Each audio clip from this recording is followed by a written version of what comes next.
chúng sanh.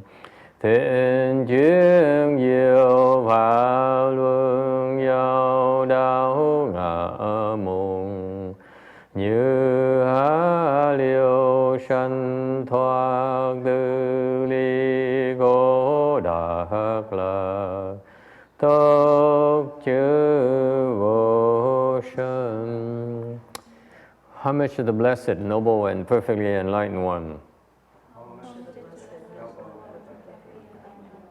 Nam mô Sa Tân Thô Sư Chế Đô Yê A La Hờ Đi Sa Miao Sâm Phù Tô Xê.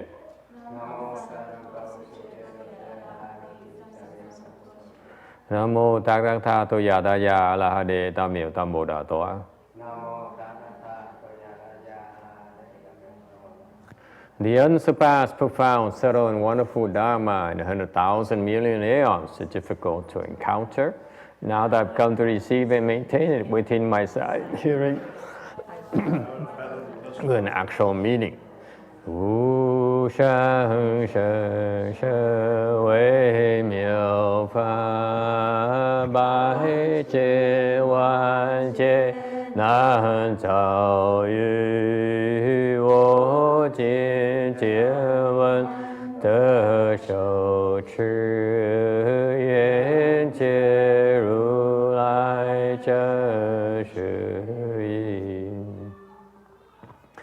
O Buddhas and Bodhisattvas, Venerable YongHua, Venerable Sanghas, and all good advisors, I meet all. Chư Phật Bồ Tát, Sư Phụ, Sang Rần,各位出家人，各位上知识，阿弥陀佛。Chư Phật Bồ Tát, các Thượng Thượng Điên Hoa, quý vị thầy cô và quý vị thiện tri thức, A Di Đà Phật.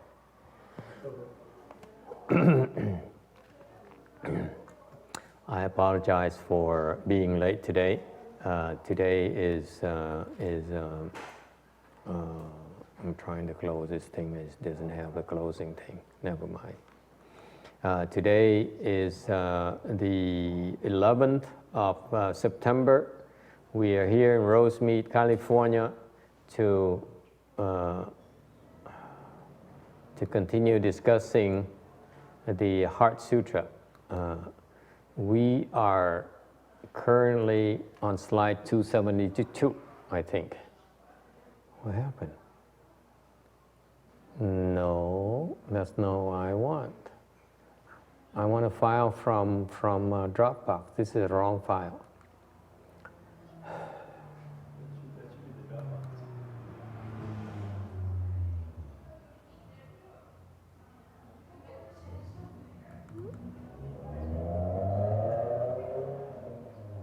See, it's not updated properly.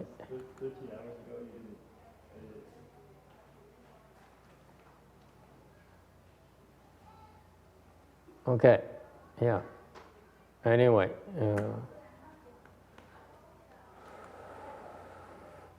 we are a little bit late today, and I apologize because we were at the temple in Koreatown.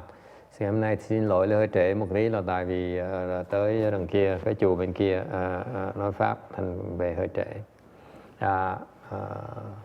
We are moving on right now. We're on slide 272, which is the beginning of the Vigha Paramita, the fourth paramita of the Bodhisattva practice. Mình đang nói bắt đầu cái phần cái tinh tấn ba la mật. Okay, what is the spirit behind it? Tinh thần là sao?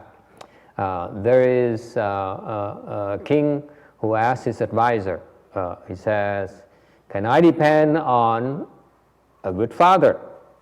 Ông vua mới hỏi cái ông quân sư đó là trẫm có thể trông cậy vào cha của trẫm được không? The advisor says no. So the king says, "What about a filial son?" Đức vua mới hỏi, vậy đứa con có hiếu thì sao? The answer is still no. Quốc sư nói là không. How about a loving older brother? Ông vua mới hỏi tiếp, nếu như có thể trông cậy vào một cái người anh em mà họ thương yêu mình không? The answer is no. Trả lời cũng là không. How about what about a loyal subject? Và nếu như mà cận thần mà nó trung thành thì sao? The answer is absolutely not. Nó nói là ông quân sư mới trả lời là không thể nào trông cậy được cận thần trung thành.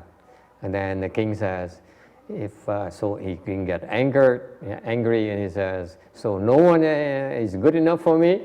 Ông vua nổi sùng, nó nói ta hỏi mà ông cứ trả lời không hỏi, bộ không có ai xứng đáng cho ta hả, cho trọng hả?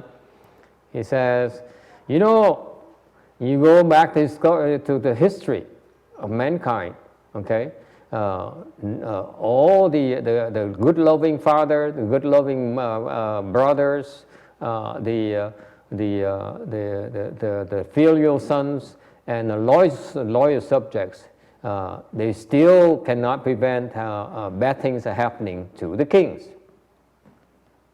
Thì quốc sư mới nói là tâu bệ hạ, nếu mình nhìn về cái lịch sử của loài người đó thì mình thấy rằng cha mà tốt, con tốt, anh em tốt,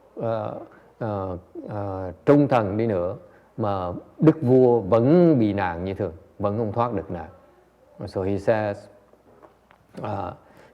that so the advisor says, if you depend on others, it's not long lasting. It's much better to depend on yourself. Cẩn thận, ông quân sư mới nói, quốc sư mới nói là nếu như mình ý lại người khác thì không tốt, thì không thể nào nó lâu dài được. Muốn tốt hơn là mình cần tự lực lấy. Okay, that is the basis of vigor. Okay, cái đó là cái nền tảng của cái tinh tấn. You know that when you are king and you have country matters to take care of. Cảm ơn. Cẩn thận nha, có chừng té.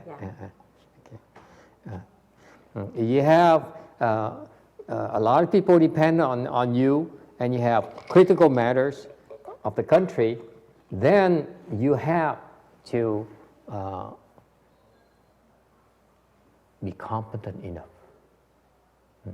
Thành ra cái bài học là nếu như quý vị thực sự cái vấn đề mà đại quan trọng là quý vị phải tự ý lại mình đấy. Okay, you cannot depend on others. Okay, some might say, có người có thể nói, you know, like in the history of mankind, what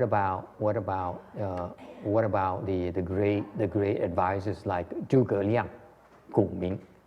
Người có thể hỏi, có thể phân trần, nói là chẳng hạn trong lịch sử người Á Châu mình có chẳng hạn những cái người quân sư như là Gia Cát Lượng, Khổng Minh, or you have the great subjects like Quan Công or Trang Phê, hoặc là có những cái hoặc có những cái trung thần như là Quan Công, có như là Trương Phi hoặc là Triệu Tử Long. Okay, and that's what propped up the guy like Liu Bei.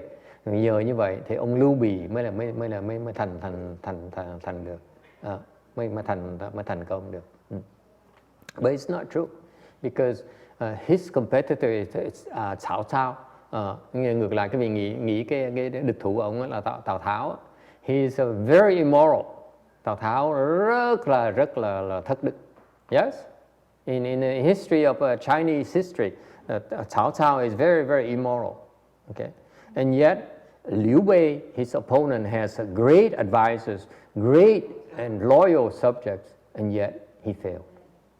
Mặc dù như vậy, Lưu Bị là một người có đức, có đạo đức, có trung thần, có đại quân sư, mà cũng thất bại như thường. Okay, it's because Liu Bei is not good enough, because Liu Bei is not as good as Cao Cao. Thì thật là tại vì Lưu Bị nó không giỏi bằng Tào Tháo, thành bị thua. Okay, so the basis of cultivation extrapolating thành nói nới rộng ra, quý vị thấy đó. There's nothing more important, more meaningful than cultivation. Quý vị biết không, cuộc đời có ý nghĩa nhất, có lý nhất là tu hành.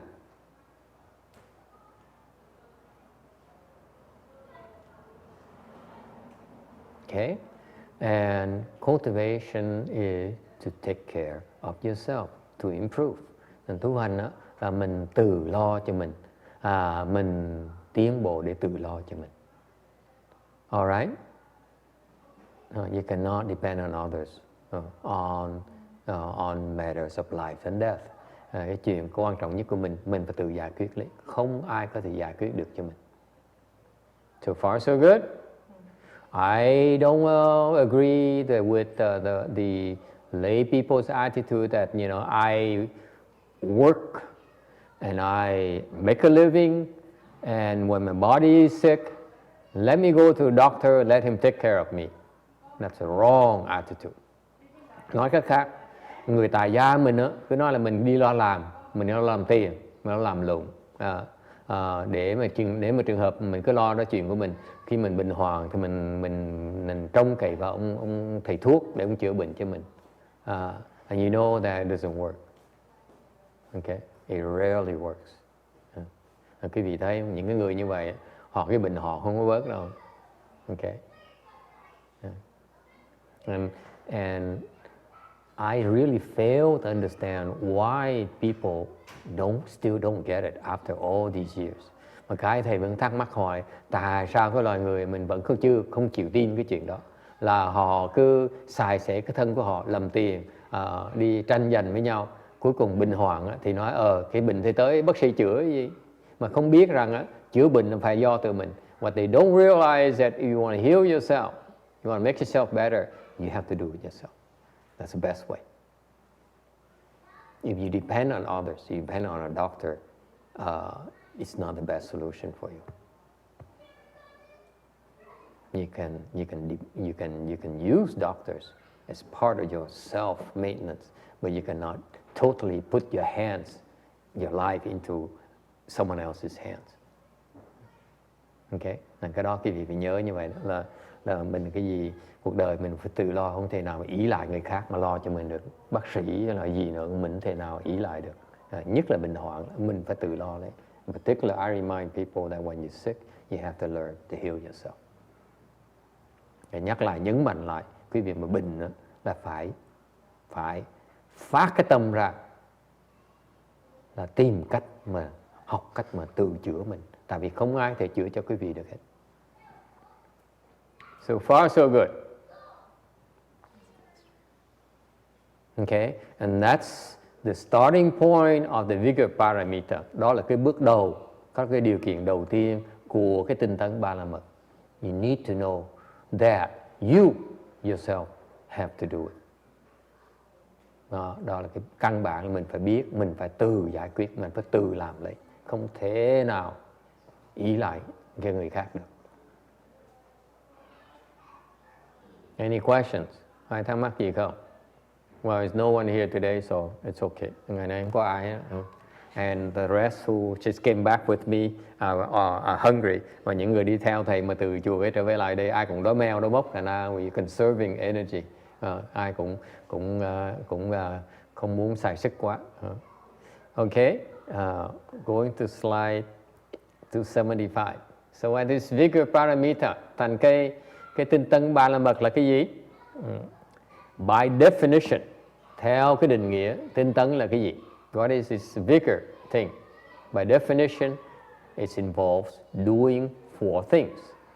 Cái tinh tấn á, cái người tinh tấn á, có làm 4 cái chuyện. There are 4 aspects to being vigorous. Muốn tinh tấn á, có 4 cái khía cạnh. Okay? For the good that has not arisen yet, you apply efforts to do good. Những cái chuyện tốt, thứ nhất, những chuyện tốt mà mình chưa làm thì mình tinh tấn mà làm. Okay? Những cái chuyện tốt, thứ nhì, những chuyện tốt mình đang làm, mình cần tinh tấn làm nhiều hơn nữa. for the good things that you are already doing, then you even do more of them. For the evil has not arisen, you stop them from arising. Thứ ba, những cái mà ác, xấu mà mình chưa làm thì mình càng cố gắng giữ cái thân mình mà không chịu làm những chuyện đó. Và những cái thứ tư, cuối cùng, những cái ác mình đang làm nhưng mà phải dùng hết sức của mình để mà không làm nó nữa. And finally, for all the evils that you are currently doing, okay, then you try your utmost to stop it. Any questions? Ai thắc mắc gì không? That is by definition what vigor is about. Cái này là cái định nghĩa của cái tinh tấn. Yes. Master, how do you engage in wholesome acts if they're not yet, if they don't exist yet? Làm sao? The question is, how do you engage in wholesome acts that they haven't done yet? Làm sao? Câu hỏi là làm sao mình làm những chuyện tốt mà mình chưa làm đây? What does it mean? Có nghĩa là sao? You're aware something, of the good things you're supposed to do. Có nghĩa là quý vị biết là có những chuyện tốt mình nên làm. What are the good things you're supposed to do? Có những chuyện tốt mình có thể làm là gì? For example, following master to a Korean temple is a good thing. Chẳng hạn đi theo ông sư, ông thầy, sư phụ mà tới cái chùa Đại Hàn là chuyện tốt. So last night, you know you're supposed to follow your master to the Korean temple. You haven't done it yet. So this morning you get up early. You say, goodbye, honey. I'll see you later. I got to go to the temple because I want to do something good. That's what it is. Instead of saying, oh, it's Sunday morning. Who wants to get up at 9 in the morning? It's crazy. The Koreans, the Korean temple, we went there. You know what he said? He says that they come to the temple at 11, wow. Not before. Quý vị thấy không? Là như ngày hôm qua quý vị biết ngày hôm nay là mình sẽ tới cái chùa Đại Hàn, thì sáng nay quý vị biết tới chùa Đại Hàn là chuyện tốt, theo sư phụ tới chùa Đại Hàn nghe nói pháp là chuyện tốt, mà vui, thì quý vị tháng ngày thức dậy sớm để mà đi theo. Đó là cái đó là biết chuyện tốt chưa làm, ngày hôm qua mình biết ngày nay mình làm, đó là cái giải đáp. Nhưng đều thầy nói quý vị nghe, cái chùa Đại Hàn đó mình tới đó là quý vị biết không, 11 giờ đó người ta mới tới, 11 o'clock they come. Ông sư nói với thầy đó, we went upstairs for tea. Ông mời chúng tôi lên uống trà, okay, Korean tea, mind you. Trà Đại Hàn nha. Do you have Korean tea? Very tasty. From Korea. And he says, so I said, what happens, what are the activities at the temple? Thầy em hỏi là, bạch thầy, ở chùa này Chủ nhật làm cái gì? He says, well, on weekdays, no one comes to the temple. Ngày thường không ai tới chùa hết đó. Okay? I said, what about Saturday? Thầy mới hỏi về thứ bảy sao? Có ai tới không? He says, nope, thứ bảy không ai tới luôn nữa.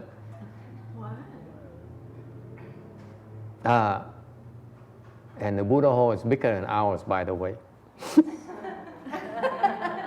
Ngày này tới mình thấy cái Phật điện nó to hơn Phật điện mình nữa, buồn dễ sợ luôn á. Tall ceiling, it's even like taller than our ceiling. Cái trần họ còn cao hơn trần mình, right? Yeah. Don't you have to go to the convention center? They told me I don't have to go. Oh wow, wow. That's vigorous. That's vigor paramita. Okay, so the ceiling is so high, cái trần nó cao thiệt là cao, and the carpet is so soft. Cái trần thì cao mà cái thảm thì nó êm hơn cái thảm mình nữa. You notice that the carpet is so much smoother than ours, so much nicer than ours. And then the cushion was so nice. The cushion is The cushions too, và cái gối nó còn êm hơn nữa. Mà còn sao? Tháng 11, tháng sau tháng 10, tháng 10 họ sẽ mời ông sư Đại Hàn, ông sư Thái Lan tới, nó còn ngưng đi. I said, those who missed it, next month, first part of the month, I think he'll invite the Thai monk. Yeah, and then you can go. Anyway, and so I asked him, so what happens on Sunday? So thầy hỏi bạch thầy rồi chủ nhật gì xảy ra? He said, well, they come at 11. Nói là 11 giờ họ mới đến. I said, and?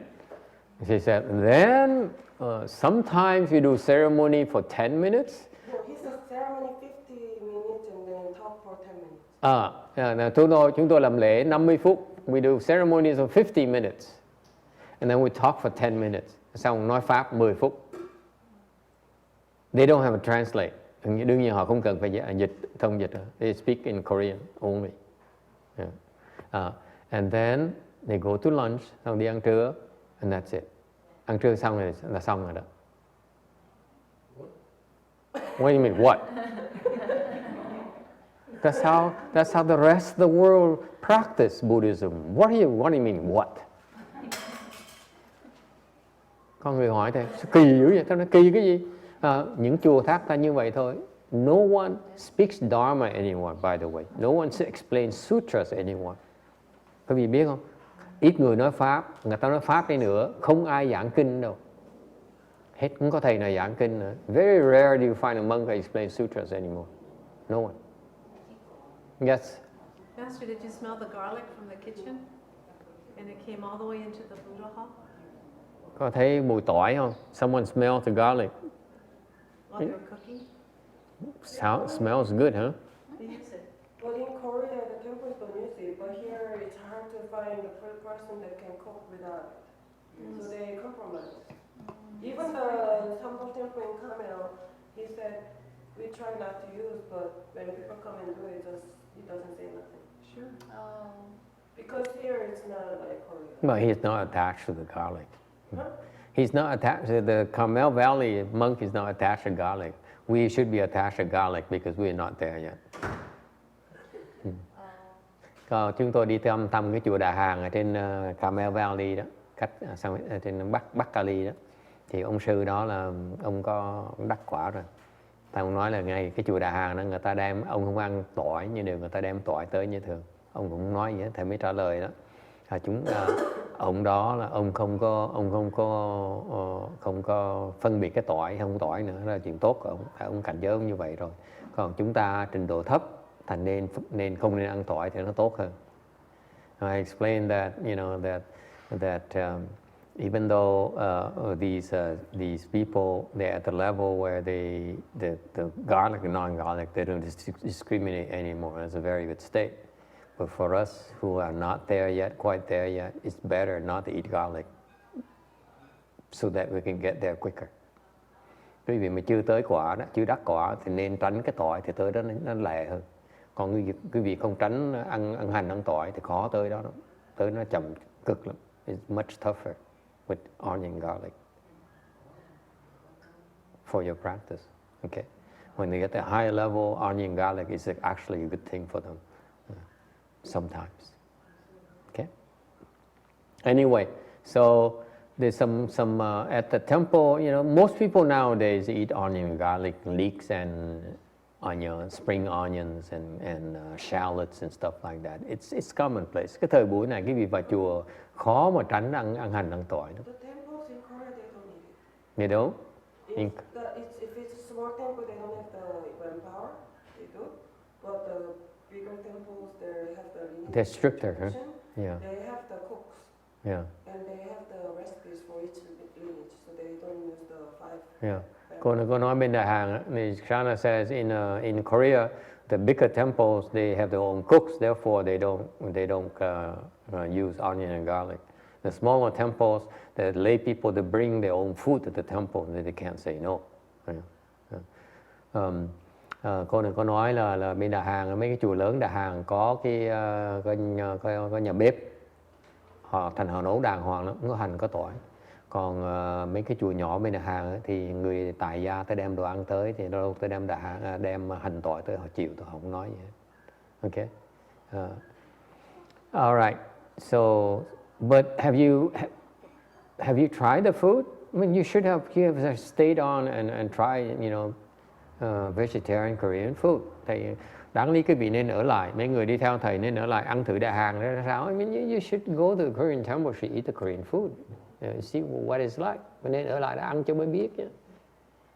Yes. Korean language, they give us the dessert. Yeah, they give us the rice cake for the Korean Moon Festival thing. Oh, the Moon Festival, the Mid-Autumn Festival. And then they give another rice cake. Họ cho mấy cái bánh ngọt. Why didn't you give me some? My God. It's in the kitchen. Your table. Why is it no one gave me any food on the way back? Tại sao mà không ai cho thầy đồ ăn như kỳ cục? Oh, you didn't have any in the car. The whole tray, yeah, cho một thùng. Okay, we each get one bag, okay? Speaking of food, I'm kidding. Yes. During the lecture that I heard you introduced the Pure Land, and then you said that they chant Kuan Yin and Sikamuni, right? Yes. They do, but they do less than the... They don't do a lot of Amitabha Buddha. So do they believe in Pure Land? Yes.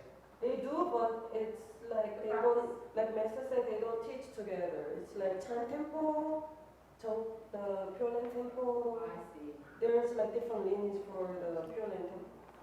And Yes. then the place where he's from, the lineage, they are famous for Hatha. Mhm. Yeah, because his master and his master's master all practice Hatha. Mm. And then he told me Hatha didn't work for him. So when he was younger in Korea in the big temple, he secretly practiced different things. But don't say like I'm not doing Hatha, just like it's Hatha temple. Mm. Mm. But it's a big temple, one of the bigger temples in Korea. Then let me say, so Shana says this monk here that who's the abbot of the temple that we just visited in Koreatown is from a lineage where they practice the Hwato, and so they also, but for many of them it doesn't quite work, and so they also recite Shakyamuni Buddha's name as well as Wan Yin's name. Thì giảng dịch cho quý vị nghe. Là cái chùa Đại Hàng này là cái dòng của họ là dòng thiền tham thọ đầu, mà tham thọ đầu này là thứ dữ đó. Đều họ cái chùa của họ là không ai thiền hết, là tại vì họ thiền mà không có kết quả gì hết đó. Cái tham thọ đầu nó khó có kết quả lắm. Thành ra ngay ông sư này không tu tham thọ đầu nữa. Thành ra họ niệm Phật thì niệm Thích Ca Mâu Ni Phật với niệm Quán Thế Âm Bồ Tát, không có niệm A Di Đà Phật, rất ít niệm A Di Đà Phật. Yes, Sarah. Oh, I just have like old memory that when my mom went to temple in Korea, they were reciting frequently Amitofo and Kwanyan Bodhisattva together. Yeah, together. Like Because it was on the TV program too. Mm. Like Namo Amitofo Kwanyan Bodhisattva. And there's a Korean practice. I'm told. Sarah says that in Korea, a lot of people recite Amitabha Buddha's name and Wan Yin Bodhisattva on the same line. Namo Amitabha and Wan Seom, Wan Chi Yin Pusa. Okay?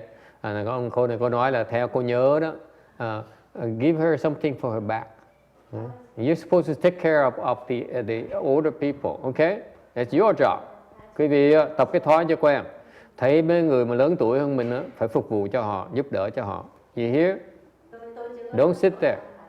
She says, I told her that you should have the practice on see older people older than you, take care of them, give them cushion or whatever. And then the lady says, I'm not that old yet, leave me alone.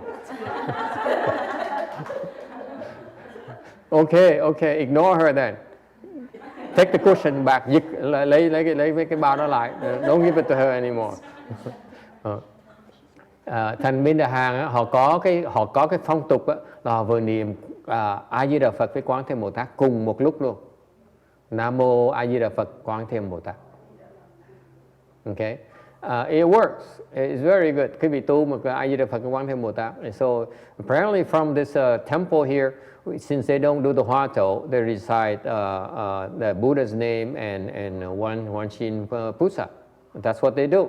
And they sometimes they recite Amitabha Buddha's name too. Có niệm A Di Đà Phật một tí nữa. Why is that? Tại sao như vậy? Anyone? Why is that? They don't recite Amitabha Buddha's name. Tại sao không niệm A Di Đà Phật mà niệm Quán Thế Âm Bồ Tát, niệm Thích Ca Mâu Ni Phật? I don't know. Isn't it obvious? Quý vị thấy rõ ràng không? The man who asked the question, cái ông mà hỏi mình câu hỏi đó, asked me the question. He says, "What does chant have to do with happiness?" No. Have no idea. Cái ông đó hỏi đó là vậy bạch thầy chứ cái thiền với lại cái hạnh phúc nó có liên quan gì với nhau? They don't meditate They don't meditate. at all. They go to temple to ask for what they want. Worldly results. Only read books. Cái rõ ràng á, những cái người thông thường, những người tới chùa đó, ở tới chùa đó họ tìm những cái kết quả của cái thế gian này, tìm cái lời của thế gian. They're seeking, they come to the temple, the people there go to the temple seeking worldly benefits. Okay? They seek money, tìm tiền. They seek love, tìm tình thương. They seek cure to illness, or tìm chữa bệnh. They seek relief from the suffering, tìm cách mà bớt khổ. Yes? Is it clear? So he says, I want to be happy. That's why I came to the temple. When I practice, it's for the sake of being happy. Nói cách khác, nó là tôi tu để tôi hạnh phúc. Thì hỏi ngược là ngay, hạnh phúc ông là gì? That's why I immediately ask, what is your happiness?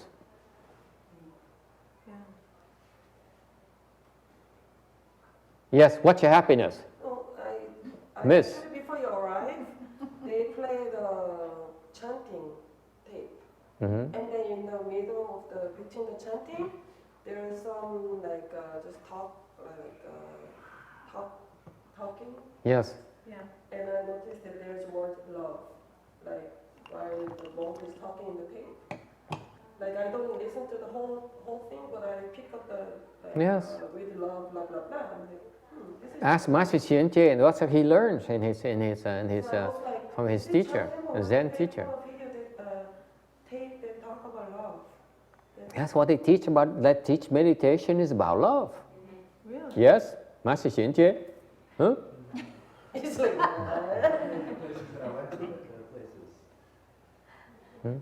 Thành cái vị có người nói là nghe trong cái băng người ta nghe đó, nghe niệm Phật, nghe niệm Quán Thế Âm Bồ Tát, xong đang nói ngừng lại, có phần họ nói giảng pháp thì họ nói về cái pháp mà tìm tình yêu, tình thương, hạnh phúc. Yes. Master, I thought it was interesting that when you brought up about our goal in Chan is to become enlightened in this lifetime. No one's impressed. It just was like, it's like, well, they don't even, that isn't part of what they are thinking because about. it's too far. It's not what they're thinking about. They're thinking, like you said, what the man was asking about, happiness and etc. Yeah. Khi mà thầy nói là cái mục tiêu, so Vicky reminded me that when I explained to them that the purpose of we teaching you Chan, we teaching is to help you become enlightened. There's only one goal. Khi mà thầy nói lại là tổ sư Đức Phật Bồ Tát mà dạy quý vị thiền là một mục tiêu thôi, là giúp quý vị giác ngộ, không có mục tiêu nào khác. But that's understandable. Okay. Không ai muốn nghe. No one wanted to listen, to hear it. It's too far. They want to hear about happiness. Họ muốn lo cái hạnh phúc của họ thôi. They want to hear about love. Muốn nghe là sao tìm được bồ, tìm được vợ. Okay. And so that's reflected on why they only decide the Buddha's name and One Yin's name. Bởi vì quý vị thấy bởi vì mới chứng minh cho quý vị thấy rằng là tại sao họ chỉ niệm Phật với niệm Quán Thế Âm Bồ Tát không niệm A Di Đà này. Don't even bother Amitabha Buddha. It's too far away. Nội niệm A Di Đà Phật là quá xa đấy. Rebirth is such a far away thing. Cái chuyện mà vãng sanh thì chuyện nó mơ hồ quá, viễn vông quá. You see that? It's too far. Is it clear to you where they are? Yes? Yeah. By the way, that's what happened to most temples. Nó thật cái quý vị, bây giờ đại đa số những chùa quý vị tới đều như vậy hết. Majority of the temples are like that. Yes. Is that because I remember you mentioned that unless they are like in formless realm, it's very hard for them to hear about enlightenment? Is it if they have some practice of meditation and then have more samadhi, then it's worth it to talk about it? Why is that? Tại sao như vậy? Why is that? Why is it, you know, this great lineage, in this lineage of Korean meditation, they do the Hoa Thổ. Quý vị thấy không? Cái dòng này, cái dòng thiền của họ tu tham thời đầu. Mà tại sao những chùa họ toàn dạy, toàn là không dạy tham thời đầu nữa. Họ không tu tham thời đầu nữa. You know, the fact of the matter is that most of them don't practice Hoa Thổ anymore. Đại đa số họ tu tham thời đầu không được. Họ bỏ cuộc. They give up. Too hard. They don't make progress. Không tiến bộ được. They don't know how to practice. Họ không biết làm sao tu tham thời đầu. And also the monk told me that like they don't have the good knowing advisor who will be kindly explain details. They don't know how to do it anymore. Họ không còn biết nữa. That's why. They don't know how to do the Hoa Thổ anymore. The knowledge is not passed on to the next generation anymore. Cái phương pháp tu tham thời đầu họ nó thất truyền rồi. Không được dạy nữa. It's not passed on anymore. Huh? Yes. Yes, Master, you were talking about Hoa Thổ. One of the basic on Hoa Thổ, you said they sit in full lotus, right? Yes. And this lady said that she's in half. Yeah. And then when you asked Tech to check, she's not even sitting in half. She's just Yeah. Everyone is sitting comfortable. No one is sitting in half. She was not sitting in half lotus. Yeah. She was talking about sitting in half lotus, but she was not. Okay, so he says the lady who talked about who asked the question, he said she practiced Hoa Thổ. She's the only one who raised her hand when I asked who meditates, and she says I sit in half lotus, and it turns out during the talk she was not even sitting in half lotus. Cái có bà đó mà nói chuyện với thầy đó, đặt câu hỏi đó, cái bà trong cái đại chúng đó, chùa Đại Hàn đó, mà nói là tôi tu tham thời đầu, nhưng được tôi bỏ cuộc. Thầy nói là ngay bà ngồi đó, không ngồi bán già nữa, bà ngồi không vào cái bán già luôn nữa, rồi sau tu tham thời đầu nói. Yes. And the gentleman sitting next to me, he was sitting upright and a half lotus, but he was wrong. And then Sarah says the gentleman sitting next to her is in half lotus, but it's the wrong order of half lotus. Cô Sarah cô nói là chào sư cô. Nói là cái ông ngồi bên cạnh là ngồi bán già, mà ngồi bán già trật nữa, phương pháp trật nữa. Yes. In Korea, they all do the opposite. Yeah, that's when later men become women, women become men. Vì làm trật á, thành ra sau này nam nó thành nữ, nữ nó thành nam. Wow. Oh yeah, you think you laughing, you do it the wrong way, and then you won't be laughing in 5 years. Cái việc cười khà khúc khích, chứ bữa nào mà cái tu trật như vậy, bữa nào là 5-10 năm nữa là cái vị là nam nó đổi thành nữ, mà nữ đổi thành nam, rồi người tới mà khóc với thầy là quá trễ rồi. Okay. And then after you left, she was the one teaching meditation. Yeah, she was talking. No, right after you left, I heard in Korean language. She said to everybody, nowadays everybody come and ask me about vipassana and meditation, so I decided to talk about it. And then I know that older people there, they all want to learn meditation, but it's not available. Yeah. So she was the only one that seems to be knowledgeable in that circle. Yeah. So she was asked.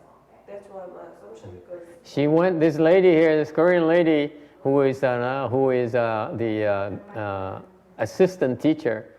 She practiced Hoa Thổ, and then she had got nowhere, so she switched to Vipassana or Hinayana meditation.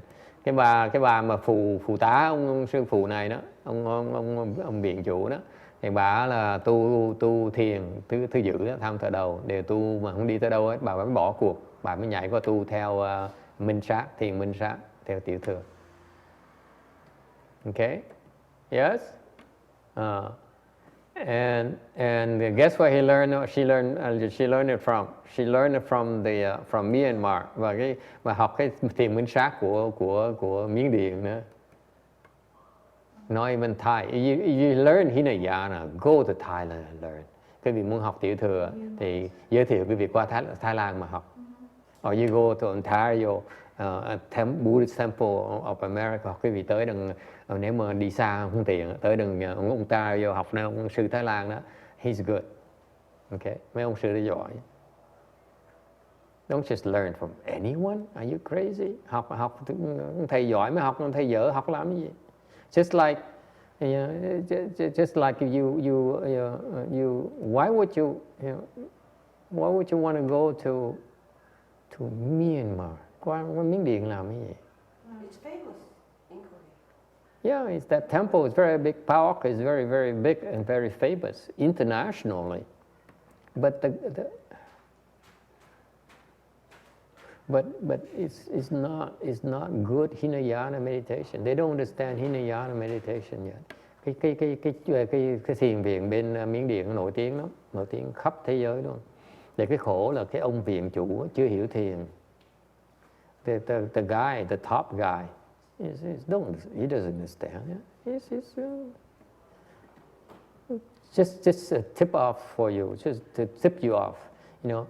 You're much better off going to Ontario and learn from that Thai monk. Nếu quý vị mà học thiền Miến Điện á, thì chẳng thà quý vị bỏ thì giờ mà đi tới lái xe tới cái thành phố Ontario đó, học nó còn hay hơn nhiều, đỡ tốn tiền hơn mà nó lẹ hơn nhiều. It's a lot cheaper for you too. Instead of flying all the way to that. Because I met a monk who learned from a Korean monk who learned from those people in Myanmar. I'm very disappointed. I saw a few monks who went there. I'm very disappointed in all of them. Thầy gặp mấy ông sư đã từ qua bên cái chỗ đó, cái thiền viện PAOK mà tu thiền đó. Thầy gặp họ, thầy rất là thất vọng. Dở quá. And they're all so full of themselves. Dở mà ngạo dễ sợ lắm. Dốt đặc. If you ask me, I don't mince words, okay? I feel they don't know what they're doing. And they're so conceited. They're so full of themselves, so sure of themselves. Tu chưa ra cái gì hết mà cứ nghĩ là mình giỏi. Đó là cái triệu chứng mấy cái tụi dốt đó. You can recognize stupidity immediately. I don't care who you are, a monk or lay person, doesn't matter. If you're so full of yourself, you're an idiot. Okay? You're so sure of yourself, trust me, you are stupid. In my book. Okay, moving on to more polite subject. Mình nói chuyện nó bớt chửi vả người khác một tí. Okay, you recognize right away. Whoever it is, a lay person, a teacher, whatever, they feel that they know everything, they know so much about everything. Run away. Okay, don't waste your time. Mấy cái người mà cứ nghĩ là mình giỏi, nghĩ mình hơn hết tất cả mọi người, mấy người đó bị bỏ chạy, bỏ đi hết. Đó là cái thứ vô minh, thứ dốt đặc. Okay, I assure you, my master is never like that. Thầy nói cái vị nghe, thầy nói không phải là nói xấu người ta đâu. Thầy nói cái này là có bằng cớ là sư phụ của thầy Ngài Tiến Hóa đó, không bao giờ như vậy hết. He's so humble. He's just so ordinary. Ông rất là khiêm tốn, đến cái độ cực khiêm tốn, cái độ nó giống như mình vậy đó, không khác gì mình hết. Một cái vị Đại Bồ Tát mà nhìn vào giống như một người thường. Nếu không có cái áo cà sa, giống một cái người tầm thường vậy thôi. You know, this guy here, this monk here, I revere him because I saw him a few times only. Cuộc đời thầy hơi may mắn được gặp có vài lần thôi. And every time I saw him, mỗi lần thầy gặp ông á, I saw him as such a plain and unimpressive monk. Không bao giờ thầy phục ông này hết. Mà nếu như không có cái bộ áo cà sa là không thể nào nhận ra ông là một người khác người khác đời. If you weren't for his monk's clothes, you cannot tell this guy is different from the rest of us. It's how plain and ordinary he is. Quý vị thấy tới cái trình độ trí huệ đến độ như vậy luôn đó. Biến mất luôn. The ego is all gone. Cái bản ngã nó hoàn toàn biến mất luôn. Không còn cái gì hết. Yes? How do you distinguish between a great master that looks ordinary and the real ordinary person that has never meditated? You can't. Okay. You cannot. Khi người ta hỏi, có đồ quỷ nó hỏi, đồ quỷ nó là quỷ đó.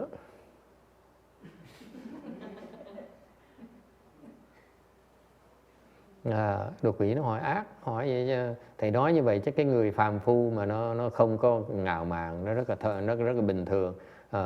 Với một cái người có trí huệ mà trông rất bình thường, sao mình phân biệt người ta được? Ai mà trả lời nổi câu hỏi đó? What kind of question is that? It's such a mean question. It's so Korean. You know, how can you distinguish an apple from an apple? Không khác gì hỏi thầy, làm sao con phân biệt một trái bom với một trái bom khác? Hỏi gì kỳ á? What kind of question is that? Of course you cannot. Đương nhiên quý vị không thể nào nhận ra được. If you look at the apple outside, nếu quý vị nhìn cái vỏ với nó cái bom không, how can you distinguish? You can't. Quý vị không thể nào phân biệt được hết á. Yes sir. Thầy trước thầy có nói nếu mà cái người đó đủ phước sẽ gặp cái ông thầy mặc dầu bình thường nhưng mà sẽ dính với ông thầy đó để ông thầy để dạy mình. I'm so stressed out. I mean, how can you ask a question I can't even answer? Sao hỏi thầy những câu hỏi mà trả lời không được? On the internet.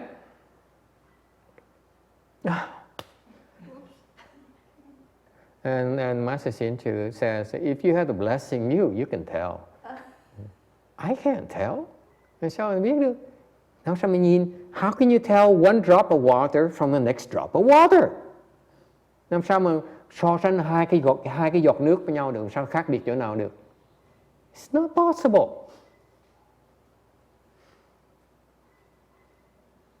Next question.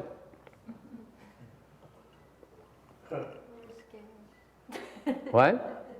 No, we're scared to ask. Giờ sợ rồi. Of course, I feel hurt. Thầy sợ thầy sẽ đau khổ chứ. Hỏi mà hóc búa. It sounds such an innocent question. But it's the enemy that's asked the innocent question. Những cái người mà ác mới hỏi những câu mà nó có vẻ rất là tầm thường như vậy. It's amazing, you know, the people come here and said, Master, what is emptiness? You know, please explain emptiness. He explained, you know, the flower Dharma Sutra. Có nhiều người tới để nói thầy, tôi hỏi thầy, tôi muốn hỏi thầy về cái không, hỏi thầy về cái triết lý cao Phật pháp. Thầy cũng sợ mấy người đó. The one who asked question like that I have allergies to. Mấy người hỏi một câu thầm thường hóc búa nhà thầy ghét dễ sợ lắm.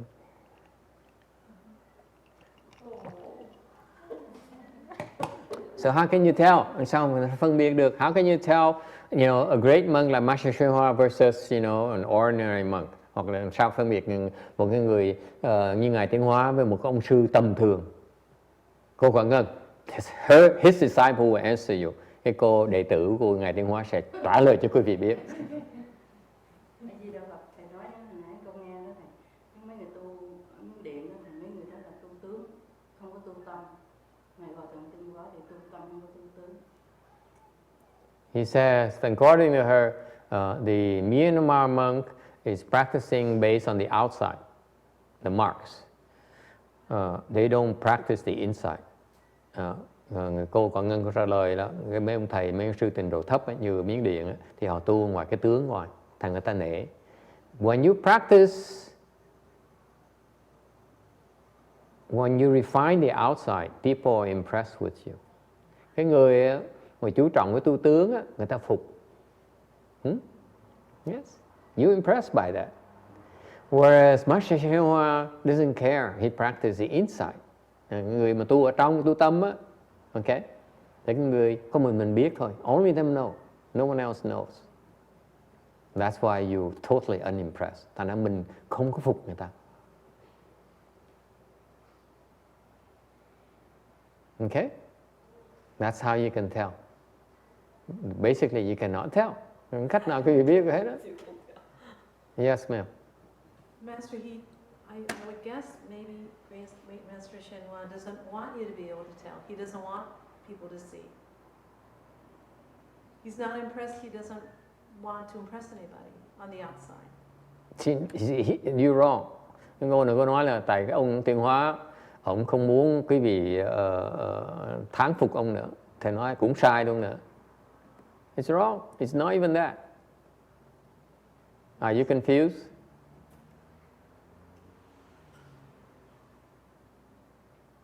No. Master YongHua is not even trying to impress you or not impress you. Ngài Tiến Hóa, cái câu là trả lời sai, tại Ngài Tiến Hóa cũng không cố ý khiến quý vị phục ông, cũng không cố ý khiến quý vị không phục ông. He's just being himself. Ông chỉ, he's just being himself. Isn't it wonderful? You just be yourself. Quý vị sống trong cái tự tại của mình, trong cái an nhiên của mình. Người ta sao kệ người ta, whatever, you know, whatever, however you are, however you react to him, it doesn't matter to him. Quý vị đối với ông là sao nữa, không sao, ông cũng không nhầm gì đối với ông hết á. Okay? If people tell them, hoặc như người ta nói là sư phụ tại sao sư phụ xài nước nhiều quá vậy? For example, he says, Master, how come you waste so much water? Okay? He won't even be offended. Ngài Tiến Hóa không có giận nữa luôn nữa. You see? Or he says, Master, you're so frugal, you don't waste water at all. Hoặc là ông khen, người khen nói, trời sư phụ hay quá, sư phụ xài nước còn ít hơn con nữa. Sư phụ không phải tài tình quá. Ông cũng không có khoái chí nữa. I mean, if you praise him, he's not glad either. He's happy within himself. He doesn't need you. Ngài an nhiên tự tại, rất là hạnh phúc, thưa quý vị. Ngài không cần quý vị đâu. You cannot make him happy. Quý vị không thể nào làm ông hạnh phúc được. You cannot give him money to make him happy. Quý vị cúng tiền cho ông, chứ chắc ông vui hơn đâu. You praise him, he does not make him happy. Khen ông không thích đâu. You insult him, chửi ông á. Okay? One of his disciples who got angry at him and says, a monk, famous monk among you know, ông đệ tử ông, he told me, đệ tử Ngài Tiến Hóa là nổi tiếng lắm á, giận Ngài Tiến Hóa chứ, nhìn mặt Tiến Hóa, chửi. So he looked at Master YongHua, this monk here, he's so upset, he says, you are but a dog. Ông nói, đồ chó. Nhìn sư phụ nha, he said, you are but a dog. Đồ chó, chửi đầu Ngài Tiến Hóa trước mặt ấy. You know what he's, and then you know what the monk told me how Master YongHua reacted. Quý vị biết cái ông sư đó kể thầy khi mà Ngài Tiến Hóa phản ứng là sao? You know how he reacted?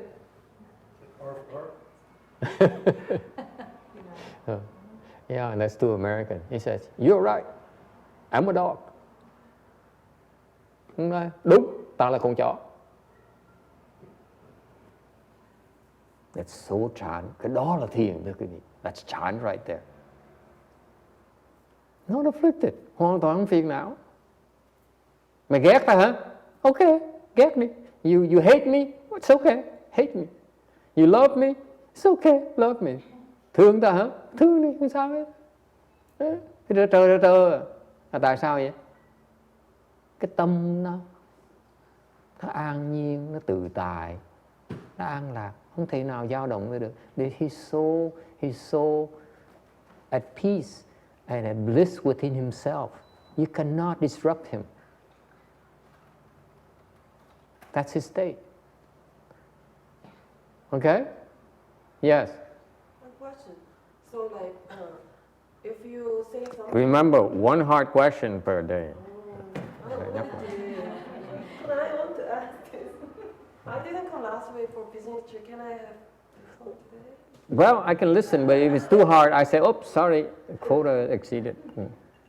Go ahead. When you say something that's offensive to a bodhisattva, it's like you're making an offense and it's not good for you. But then if you speak something like that and then the bodhisattva is not afflicted or offended, does it count? Yes. But You still become a dog. yeah. That guy who called Master Xuan, you espèce de chien. Tiếng Pháp gọi là đồ con chó, espèce de chien. Okay? That's French. Okay. Okay. Espèce de chien. Đồ con chó. I'm a con chó. He says, yes, I'm a dog. Okay. Are you creating offenses? Có tạo nghiệp là không? Mặc dầu ông sư đó không có bị phiền não gì hết. Yes or no? Of course. But the master, Đương nhiên là tạo nghiệp rồi. What kind of offenses? What kind cái nghiệp gì? Trong không biết nghiệp gì. I'm not sure what offense it is. But I know in the future that monk will become a dog. Thầy không chắc là cái nghiệp gì. Thầy chắc chắn là trong tương lai ông sư sẽ thành con chó. No two ways about it. He will become a dog. Trong tương lai sẽ thành con chó. Chạy không nổi đâu. he can go to Pure Land. He doesn't believe in going to the Pure Land. He can repent. He believes in coming back here so that he can become a dog. Ông sư có thời nói là tôi không tin tịnh độ, tôi phải trở về để cứu mọi người, cứu chúng sanh đã. Lo chạy về đây để thành con chó để mình cứu thì có nổi không? Cái dài. Okay, so how can you tell? Làm sao mà biết được? You cannot tell. Quý vị không thể nào biết được. Con nít mà đòi biết chuyện người lớn, sao mà người ta có thể xảy ra được? You are elementary school and you want to understand PhD materials? Of course you can. Sao quý vị thấy nói?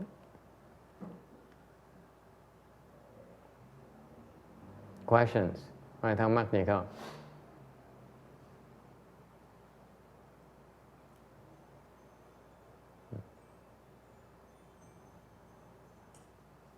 I have no hope.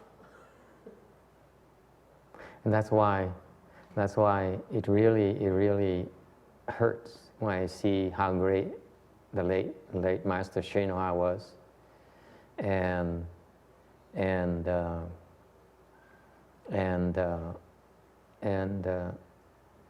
his disciples don't see it in him. Quý vị biết không, cái mà thầy thất vọng nhất đó, là Ngài Tiến Hóa, cái người hoàn toàn nó vô ngã như vậy đó, mà đệ tử Ngài Tiến Hóa không thấy được luôn đó. Ở bên cạnh mấy chục năm trời không học được luôn cái bài học đó. You know, they spend 20 years, 30 years of lives with him. They still don't see it.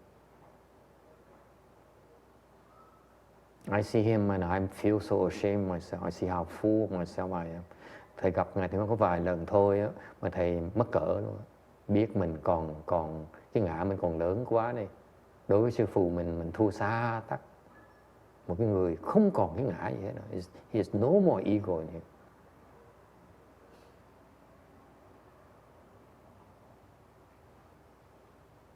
Okay? We have got a long ways to go. Any other question? Ai thắc mắc gì khác không? It's an eye-opening experience. Yes, sir. Comment. Yes, sir. Talking about people thinking that rebirth is very, very far away. But if you have any idea about impermanence, rebirth is not far away. You know rebirth is not far away at all. If you know about impermanence. They must not have any idea that their lives are going to come. Going back to the topic, and thank you for bringing us back to reality. Reality is we left the discussion hanging because we were talking about why is it people ask about these things. Mình trở về lại vấn đề hồi nãy mình nói chưa xong, là tại sao ta chỉ lo niệm Phật, niệm Quán Thân Bồ Tát, hỏi về cái hạnh phúc. Why do people recite the Buddha's name, Shakyamuni Buddha's name, Guanyin Bodhisattva's name, are worried about happiness. Why is that? Tại sao như vậy? It's because the teachers never told them otherwise. Họ chỉ lo những chuyện như vậy tại vì những thầy của họ đó không nhắc họ cái đại sự. They never taught them about, give them the big picture. Họ chưa được dạy về cái đại sự là cái gì. Let me ask you, thầy hỏi quý vị, if you are able, let me ask Bùi Duyên, để thầy hỏi cô Con Ngân. Chuẩn bị xong chưa? Hỏi được chưa? Okay? Thầy hỏi con, con nếu mà cái phần cuộc đời còn lại của con thành tỷ phú, I ask her, if the rest of your life you can become a billionaire, tỷ phú đó nghe, tỷ bạc trong tay á. I'm describing to her, you have $1 billion in your hands. So far so good? Nghe được không? Between that, giữa cái đó với lại con á, được vãng sanh Tây phương cực lạc. Between that, getting $1 billion, you know, tomorrow, ngày mai đó được một thành tỷ phú. Ngược lại đó là cuộc đời, còn cuộc đời của mình nghèo rệt mạc rệt. Okay? Nhưng đều vãng sanh được, con chọn cái nào? I ask you, between getting $1 billion tomorrow, the rest of your life, okay, and being poor but having a chance of rebirth, which one would you choose? Quý vị chọn cái nào? Xuan, help your mom please. Huh? Which one? Chọn gì? Chọn con đường giảm sanh đó thầy ơi. She said she wants to go rebirth. Sao khờ dữ vậy con? Why are you so naive? Con tới cái chùa kia người ta sẽ nói là cái vãng sanh nó xa vời lắm con ơi. You see the difference? You go to a normal temple, they said, you know, rebirth is not that easy. It's so far away, you know. That's what happens. They don't know otherwise. Họ không có cái sự lựa chọn như vậy. Hiểu chưa? Yes, ma'am. Third question? No, not third question. Just big comment. I think like it's pretty understandable if I look back 6 years ago when I first came, and then have all these problems from life, like no money, you know, having problem with employee, friends, all the parents. You know, you have all these kind of problems every single day, and then all the heads are full of affliction, and you come to temple, can you help me? And then the monk says, do you want to learn about rebirth? Like, hell no, I want to go find something else. I want to reserve that right now. Right. Because it's too much. Right. Thì cô nói là 5 năm trước, she says 5 years ago she came here very afflicted, no money, no employees. That's a headaches from the employees, one employee, and then problems with family, and lots of money problems, and lots of afflictions, and she, if I were to tell her, hey, how about just endure it and then going to the Pure Land, and so that you go to Pure Land, she said, the hell with you, okay, I'm getting out of here. Cô nói mà 5 năm trước cô tới đây mà cô rất nhiều vấn đề, không có tiền nè, nhức đầu với cha mẹ này, nhức đầu với nhân viên này, tương lai gọi là mù mịt ha. Mà mình nói là thôi, cái chịu khó nhận đi con, để mà con vãng sanh Tây phương cực lạc. Cô nói nếu mà thầy dạy cô như vậy chắc là cô bỏ cô đi rồi. So what happened? What did we teach you? What did you learn? Cô học cái gì vậy? Thầy hỏi lại, what happened? Geez, I'm baffled too. No, because I remember you said one of the lecture, when people come to the temple first, you don't tell them what you think is better for them. First, listen to them and then teach them how to resolve the course problem first, and then you talk out of it later. Oh, do you hear that? How clever. Chị nghe cái này không? Cô thầy hỏi cô gì chứ lúc mà cô 5 năm trước cô tới đây có nhiều vấn đề như vậy, chuyện gì xảy ra? Cô mới trả lời, cô nói là cô không có dạy, thầy không dạy cô, mà thầy chỉ nói là thầy chỉ nghe, lắng tai nghe là cô muốn cái gì, làm sao này, trước hết đó là thầy giúp cô đạt những cái cô muốn cái đã. Okay, so he says that some clever monks or someone at the temple did not try to teach her about what they want them to do. Okay, become enlightened or go to the Pure Land. Ông sư nào đó một khôn dễ sợ, không dạy cô là cô phải đắc giác ngộ, cô phải vãng sanh, mà chỉ ngồi nghe cô thôi, nghe cái cô xả cho nó xả rác trong chùa mình. So all he did, he listened to her garbage, let her do garbage dumping, and then made suggestions to help her with her afflictions and get what she wanted. Rồi khuyến khích cổ, rồi khuyên lơn cổ là để mà cô bớt phiền não và giúp cô đạt những cái gì cô muốn. And then what happened? And then you talk about rebirth, I'm like, yeah, this sounds kind of reasonable. Let me listen again. And then, you gradually. Rồi sau này khi mà người ta phiền, người ta hiểu rồi mới bắt đầu dạy về cái vãng sanh, với dạy về giác ngộ. Then you teach about enlightenment and rebirth later. Wow, what a clever monk. Ông sư nào mà giỏi ghê ha. Can I talk to you? Precisely. How can you possibly talk about enlightenment on an empty stomach?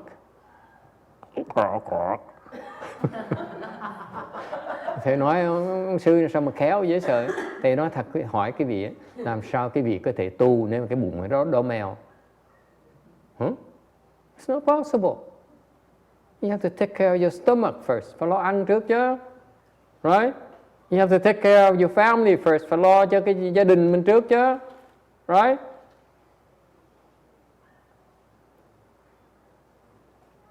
So that's what it's about. Talking about enlightenment is a goal, but it takes a while before you get there. Mình nói về giác ngộ, mình nói vãng sanh là cái mục tiêu mình thôi, để phải biết chọn đường mà tới đó, chứ không phải nó dễ dàng. It's not that simple. Okay? But it's very important to have the proper goal. Thì cái quan trọng, rất là quan trọng nhất á, là mình phải có cái mục tiêu. If you set the wrong goals in your life, you deserve what you get. Nếu như quý vị mà đặt cái mục tiêu nó sai lầm thì quý vị ráng mà chịu, đi lạc đường thì ráng mà chịu, không phải lỗi ai hết, it's your problem, nó lỗi của mình. Thì nhắc lại là tại vì những cái chỗ người ta đó là người ta nói là cái giác ngộ, cái vãng sanh là chuyện nó quá xa vời đi, thành nó đừng có nghĩ tới đó. Okay? So going back to most temples, they thought that rebirth, that enlightenment is so far-fetched that don't even bother dreaming about it. Stop daydreaming. Okay? How many temples do you think would talk to you about enlightenment and rebirth? Thầy hỏi cái vị, trong cái thế gian này có bao nhiêu chùa dạy về cái giác ngộ, dạy về cái vãng sanh? Please tell me, which temple you know of does that? Quý vị, thầy xin hỏi quý vị biết cái chùa nào nói như vậy không? You know, I watched a TV program. Thầy trước thầy coi trên đài TV, bật đài TV, rồi turn on the TV. Yes, I watch TV. Stop it. And it happened to be Joel something preacher. Thì bật cái đài là cái ông gì mà ông mục sư mà người Mỹ. I think he's 40s. A young man. Ông khoảng chừng Joel thing. Joel Austin or something. Yeah, Austin, whatever. Yeah. See, Xuan watches him. Cái ông Xuan, ông nghe, ông coi ông này, yes, right? He's pretty young, 40s, những 40 mấy tuổi. And he's very well dressed, áo quần đẹp dễ sợ. High class. His suit is very expensive. Áo đẹp dễ sợ, áo sang dễ sợ. Okay. And he's a smooth preacher, nói nhỏ nhẹ mà ngọt ngào, rồi nghe mà hấp dẫn. I listen and say, wow, an hour passed, wow, I lost an hour already. Mình bật mình thấy, ủa, mình coi một cái mình đi, ủa, mình nghe cả tiếng đồng hồ mình quên luôn cái thời gian luôn nữa. He's a good preacher, and he talks. He said, "Oh, you know, God talked to me, and you know, and I have this dream that I'm supposed to be doing this to make sure that I help the world and help you get what you want. You know, because you deserve it. Because if you are in trouble, it's my job, it's my life mission to help you, motivate you so that you rise to the occasion and you're able to motivate yourself to strike up the spirit." He didn't speak about vigor, by the way. He says, you should believe in yourself, and I will empower you and energize you so that you go after your goals. It sounded like vigor, doesn't it? No, it's nonsense. Ông nói ngọt ngào, nó hay dễ sợ luôn. Nghe mà thì nghe mê, thì nghe tại nó đẹp trai, nó nói nhỏ nhẹ, nó ngọt ngào, nó cười dễ thương. He's so cute, he's so gentle, so charming, right, Xuan? And he bring his wife out during commercial, rồi nói là có quảng cáo nữa. His wife is gorgeous blonde, vợ là tóc vàng, mắt xanh, you know. Nói hai vợ chồng, the two of them together, it's just like a perfect couple.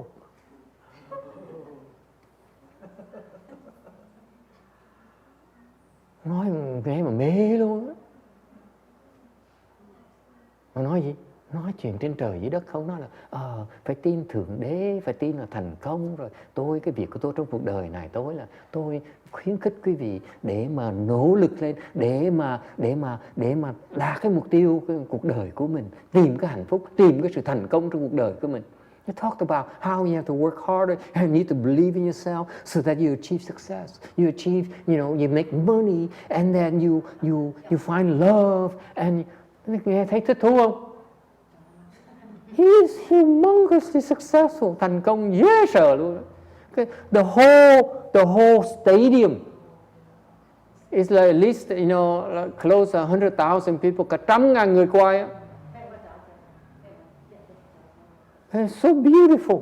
Trời ơi, that stadium, that convention center is gorgeous. Even the lighting costs more than my temple. Cái chuyện quý vị biết cái chỗ mà ông làm đó quý vị biết không? Có cả 100,000 người coi. Thì nhìn thì coi mà thèm. Tại sao? Thì nhìn cái đèn họ rọi lên cái ổng không là tốn hơn cả hơn cả tiền, trị giá hơn cái chùa mình nữa. And I listen for an hour, I dial up and say, let me get your book of success and how to motivate myself to become enlightened. Thầy nói là may quá, may ngày nay mình nghe được, mình phải mua cuốn sách của ổng về, mình học cái cách để mình tinh tấn hơn, để mình thành đạo. How come my Buddha never taught me like that? Tại sao sư phụ mình chưa bao giờ mà mình dạy những cái chuyện đó, mà ông này không dạy được?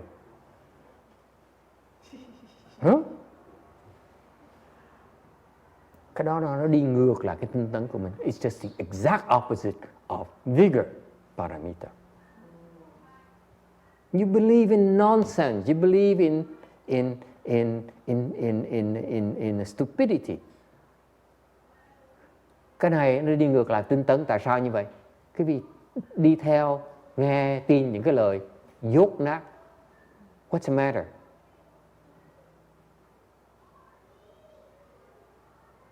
Why would you want to exert yourself just to make money? Thầy hỏi quý vị, nếu quý vị là người thông minh đó, con người có trí huệ, tại sao quý vị là cực khổ, là hại cái thân thể của mình để đi làm tiền thôi hả? Oh my God, how stupid are you? Is that all your life is about? Cuộc đời quý vị chỉ chừng đó thôi hả? Make money and become sick. That's it. Cái vị bỏ cuộc đời mình đi làm tiền, xong khi mình già rồi mình bệnh. And then you become older and then you become sick. That's it. And you motivate yourself to do that. Quý vị bỏ bao nhiêu sức tâm huyết của mình để mà làm tiền, để mà cuối cùng để bị bệnh nữa hả? That's it. That's stupidity you're listening to. Nó phải khuyên cái vị là như làm chuyện tầm bậy không, mà cũng theo làm. Of course I'm jealous. Đương nhiên thầy ganh tị lắm. Why do you look at me like that for? I'm jealous of his success. Đương nhiên thầy ganh tị cái sự thành công của ổng nhé. Thầy lục đục 11 năm trời vẫn nghèo mạt rệp. After 11 years of teaching you, I'm still where I am today. How sad. It's amazing. You know, people listen and they nod. Yeah, hallelujah. Thì coi người ta rất là thích thú, hứng thú, dễ sợ, rất là sung sướng, phục cái ông này dễ sợ. When I tell them about enlightenment today, they are not impressed over there, aren't they? Ngày hôm nay mình tới đó, mình lò mò tới mình nói về cái giác ngộ, mình nói về cái vãng sanh, không ai muốn nghe hết đó. But a lot of people ask you contact. So they are impressed by something else. Of course. So they ask. Why do you think? Came and asked me contact. Con đừng có hỏi, con người tới hỏi, sau hỏi là xin tới cái cách liên lạc với thầy. Hỏi tại sao kỳ vậy? Where is the temple and a lot of things. Tại sao vậy? Why is that? People look happy. It's from Joel Osteen, the same technique. Thầy học cái ăn cắp nghề của cái ông mục sư mà nổi tiếng đó, cũng nói hăng. See, I wear a lot more expressive today at the Korean temple than right now. No? But you don't have a blonde wife either.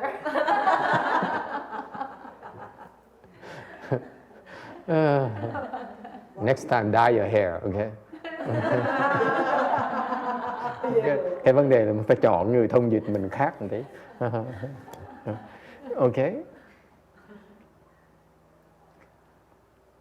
Quý vị học đạo mà chỉ muốn nói, người ta nói những cái mình thích nghe là quý vị chết ngắt rồi. If you practice, you want to learn to practice the spiritual path, and all you want to hear the people preach to you is what you want to hear, you're in big trouble. If monks are afraid to tell you things you don't want to hear, okay, Buddhism is in big trouble. Nếu cái người Phật giáo này, những người sư, người ni mà không dám nói cái vị nghe những cái lời mà nó sóc tai, là cái Phật giáo mình tiêu rồi. Phật giáo mình là chết rồi đó, đó là mạt pháp rồi. Hết rồi, không còn Phật giáo, there's no more proper Dharma. If people teach chant and they're afraid to tell you to cross your legs and endure the discomfort, it's no longer chant. Nói một cách khác là dạy thiền mà không dám nói là xếp bằng nhận cái đau đi, cái đó không phải là thiền nữa rồi. Of course, you don't have to be that stupid, you know. It takes me years before I dare tell you to cross your legs. Nếu như thầy là hèn, thì đợi vài năm thầy mới bắt cái vị xếp bằng. Right? Well, You told me from very beginning. Really? Right at the beginning. Oh my God! First day, master. Now I learned from Joel Osteen, I will know better. Bây giờ thầy học cái nghề ông đạo sư, mục sư này, thầy sẽ đổi chiến thuật. I will change my technique from now on. The first day. Okay? See, thật là vậy đó. And see, that's what happened is that the one thing that I came there, and it's not meant to be criticism. Thầy tới đó, cái gì biết không? Thầy học bài học, thầy nhìn nó ngay lập tức. I saw immediately. Okay, thấy ngay lập tức. Okay? What I saw is that please me. Cái thái độ người nghe giảng pháp á, là thầy nói những lời êm tai cho tôi nghe. From people, All of them, they want please me. Tell me something I like to hear. Yes or no? Yes. Yeah. You notice immediately. Okay? Yeah. They, you know, that's why it's not safe to tell them, you know, to tell them to do things they don't like to do. Ta nói cách khác là cái người sư mà thấy cái thái độ ta như vậy, ta dạy gì ta nói cái vị là nên làm những chuyện cái vị không muốn làm. I think it's not the people's fault, it's the teacher's fault. It's because they cannot convince them that it's not good to go after what you want. Okay? When you go after what you're seeking for right now, action is bad for you. Tại cái chuyện nó xảy ra như vậy, thiệt sự là tại vì cái ông sư đó không thấy rằng nếu như mà họ tiếp tục đeo đuổi những cái mục tiêu của họ bây giờ đó, họ sẽ tự hại họ, chứ không phải chuyện tốt cho họ đâu. If I believe that making money is good for you, I'll be the first one to tell you. Thì nếu cá nhân thầy mà thầy tin rằng, thầy thấy rằng làm tiền tốt cho quý vị, thầy sẽ nói quý vị làm tiền ngay lập tức. Và nhắc quý vị, thầy là người nhắc quý vị làm tiền đó nghe. And then I remind you when after you got money that I'm the one who told you to get there. Remember me. Yes? Thầy sao con thấy cái đó là cái lỗi của thầy. Tại vì con YongHua gặp quỷ luôn, giết người ta. Mà Ngài dạy cho nó thấy cái tứ đế khổ rồi, nó thấy khổ rồi Ngài mới dẫn cho Ngài dạy.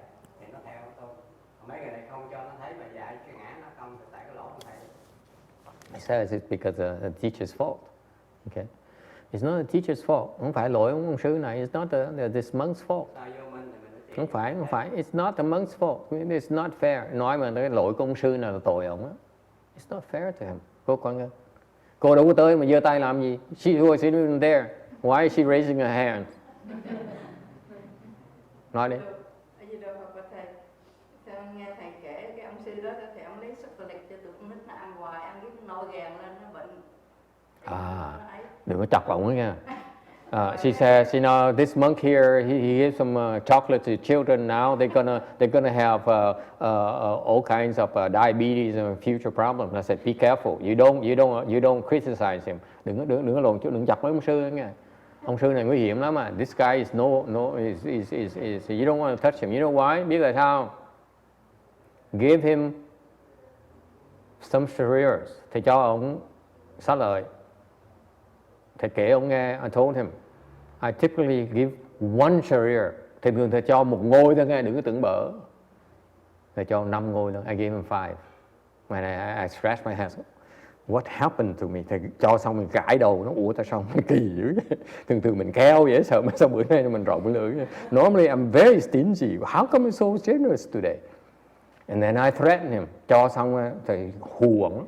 Thầy nói là, I threatened him. I said, the shares, they're known to disappear. Thầy nói, cái số lời nó mất hơn. Or they multiply. Hoặc là nó hiện ra. Let's see what's going to happen to yours. Thầy hỏi là, có thử chuyện xảy ra cái ổng á. I'm having fun all the time. Thầy mình đưa 5 xá lời, chắc chắn thầy phải có gì thầy mới làm, chứ không có chịu mà khơi khơi đâu. Vui thầy mới làm, mà buồn thầy không làm đâu. It has to be fun for me, otherwise it's not worth it. That's why I enjoy insulting people. It's part of my fun. Thầy chả hàng như lúc mà thầy nói pháp, thầy chửi là thầy thích cái chuyện đó. Okay, so I told him, you know, I tell you, they fly away by themselves. Thầy nói là nó tự bay đi. Hoặc tự nó hiện ra. Or they just come. They appear. Let's see what's going to happen to yours. Came and he told me, ông này, he's very cool. Ông này, he's no ordinary monk, let me tell you. Ông này khá, I like him.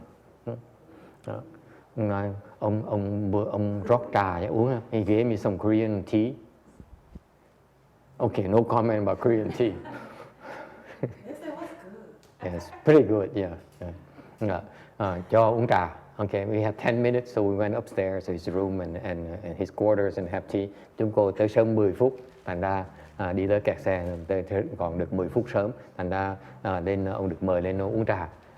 And he gave me, he poured out the tea, and he told Shana in Korean and something, and cảm thấy really? ông nói tà, ông nói he's very casual about it. Ông nói một cách rất là bình thản nhiên. And cô Shana có vẻ giật mình. Cô said, really? And Shana told me, he said, I think his shariras has new shariras. Cô Shana mới nói là hình như ông có xá lợi nó mọc ra. So I was casual about it. Thầy cũng tà thầy nói vậy hả? Oh, that's pretty good. Thầy nói vậy cũng khá quá ha. So I asked casually. Thầy hỏi có chụp hình không? Thầy hỏi là ông chụp hình đi. Ông nói you should take some pictures. And he casually took out his phone. Ông từ tà ông mở cái điện thoại ông, which is a Samsung. Galaxy Samsung, not iPhone. All Koreans are all like that. You have an iPhone, right? iPhone. Yeah, you see. She's American. Yeah, too Americanized. Yeah. He flipped out his Samsung, okay, and showed a picture. Ông bật cái máy ông ra, okay, cho qua cái hình. Ông chụp hình xá lợi sinh ra luôn. Saw pictures. He only showed me pictures of him. He didn't show me his careers. He hid them. Ông giấu kỹ lắm. Ông chỉ có qua hình thôi. Ông quý, I know he really loved the shares. Tôi có thể cho 5 ngôi xá lợi. Ông mừng, dễ sợ mừng hết lớn luôn. So, giấu kỹ vậy sao? We don't know where he hid them even. So you get to see his picture, okay? Thầy chỉ được coi hình thôi nha. The shares I gave him. Xá lợi thầy cho ổng á, ổng không cho thầy coi đâu nữa. Nghĩ lại chứ coi, mình là người cho ông xá lợi mà không cho mình coi xá lợi của ông, mình cho ông. He would not show the shares I gave him to him. What a Korean monk. Mấy cái người Đại Hàn thầy không hiểu được. I don't get these Korean monks. Anyway, saw a picture, coi cái hình. Xá lợi con màu vàng, màu đỏ con. Keep them. What? Babies in red colors and yellow colors. There are many. Wow. There are many. Many babies. Many. How many? There are many. Right? There are many. Normally they come out white. Thường nó sinh ra là màu trắng. Wow. And then they change color to yellow or red, whatever. Nó hiện ra bằng trắng ra xong mới đổi màu. Yes. Thầy cái đó phải ổng là của thầy đấy. Em nói bữa nay con nói thầy nghe. Thì dặn con lấy 5 ngôi. Mà lấy không được là bây giờ có thầy cảnh nó lên cứng cái tháp luôn. Thế là con thành quá tại con lấy không được. Là con trút luôn, chứ không phải của ổng đâu. Nó sinh ra nó của thầy đó. He said, now he tells me, but God, I'm so disappointed. He says, it's mine.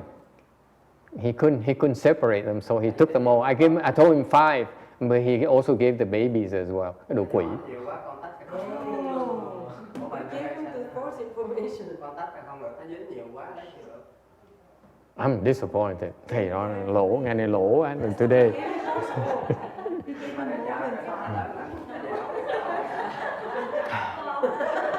You mean you gave him more than 5? Master gave him the lot of hope.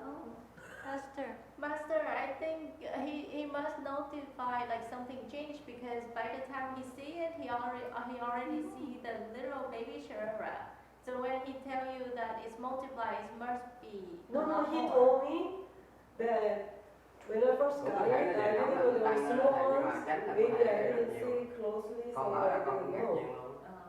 Đây là But then she said, oh, when I saw later, I noticed the small ones. I'm not sure if it's cũng có thể it là was học there. sinh là thêm. He said it was there. He doesn't know that. It's okay, it's already told. Okay, time's up. Hết giờ rồi. I don't feel like lecturing anymore. Thầy chán đời rồi. I'm depressed and hungry. Vừa đói vừa chán đời nữa. That's enough. Huh? Okay, any other questions? God. Anyway, he's kind of cool. Cái ông thầy này, I like him. Ông hay lắm. I mean, he's kind of cool. So he kind of flip out his phone to show me the picture. Chụp hình cho thầy coi hình thôi. Tà vậy. Yeah. So, yes. Master, probably he couldn't produce introduce you to you right away because it's under that bronze statue outside. He already texted me before. It's too heavy to lift. Mm. I'm just kidding. He's very casual. He texts me like, oh, today I had this lunch, and then he sent a photo of the food. Yeah. It's funny. It's so random. It's funny. It's funny. I told the people in my car on the way back, and so he says,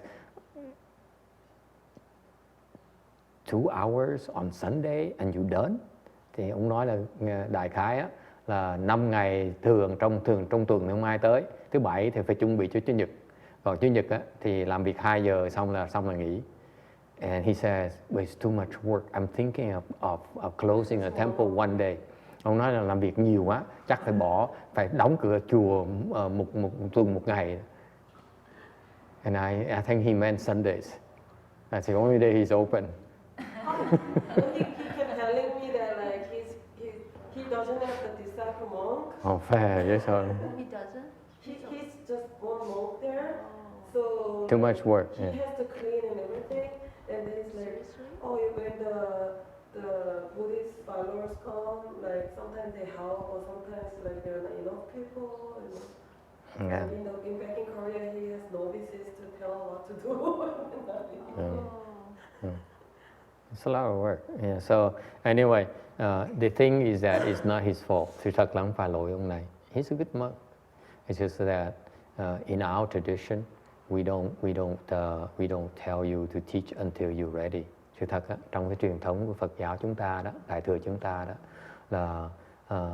là ông thầy đã dạy, sai học trò dạy, khi nào cho học trò đủ sức mới được sai dạy, chứ còn không dạy trước.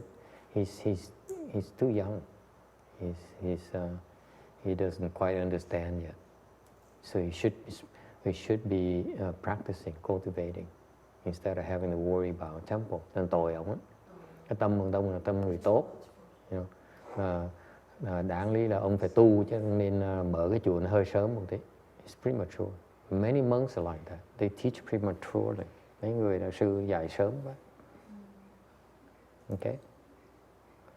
All right. Any question? Ai có muốn nói gì nữa không? Yes. Did you enjoy yourself, Lan? Sao con Lan đi có vui không? Tới chùa thì không tới chùa thầy, mà đi chùa Đại Hàng thì đi chùa Đại Hàng ngay.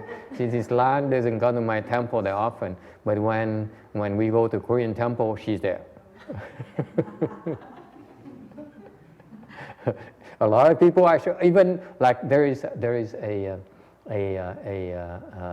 what is it, Cambodian guy who doesn't attend lectures at all. He rarely comes to our temple, only relics event. Có người kể với thầy, có một cái người Cambodia là a man, a tall man, người cao. He's Cambodian. Yeah, the guy with the white t-shirt. Yeah, he came. Ông đó là xa lời ông mới tới, mà ông bây giờ nghe, ít khi mà nghe thầy, hình như có nghe lời giảng lần cái xong bây giờ trở lại hết đó. He only came to my lecture once, I think. He never ever came back. But today he showed up at the Korean temple. Rồi ngày nay là ông lọt tọt ông tới cái chùa Đại Hàng đó nha, cô bạn. Good thing that Go Yin and Sư Cô and all these people stayed back to take care of an empty temple. May là người này có cô Quảng Ngân với có sư bà với sư ông với là mấy sư cô, mấy thầy ở lại để mà lo cho chùa vắng tanh.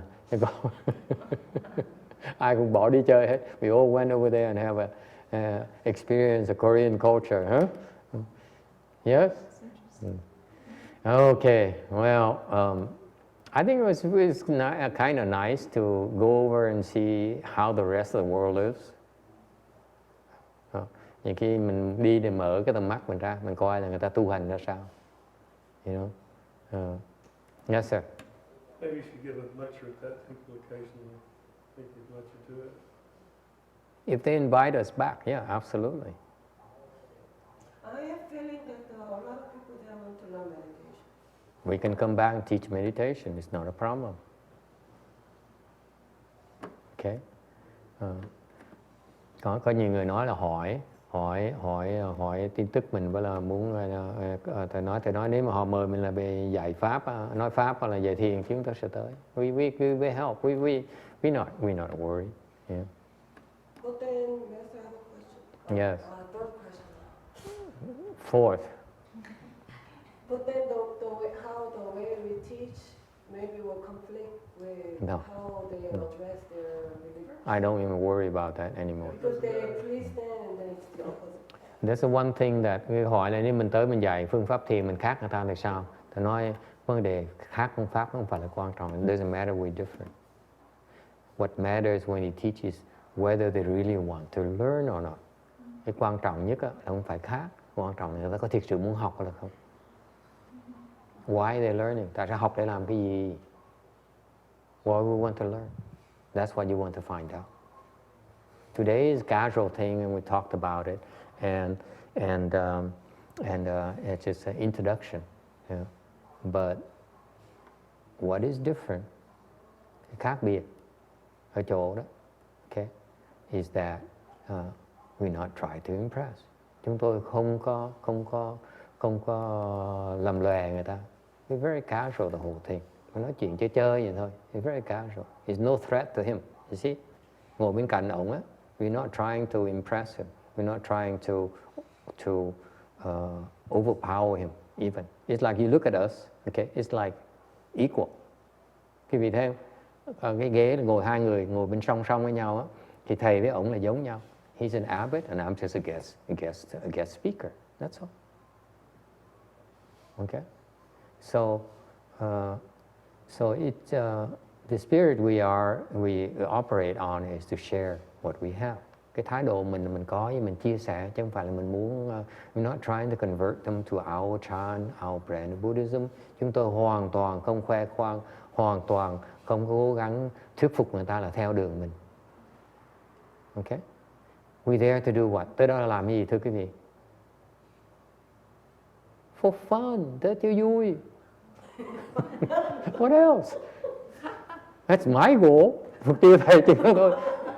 You know, take a break on Sunday, official break on Sunday duties.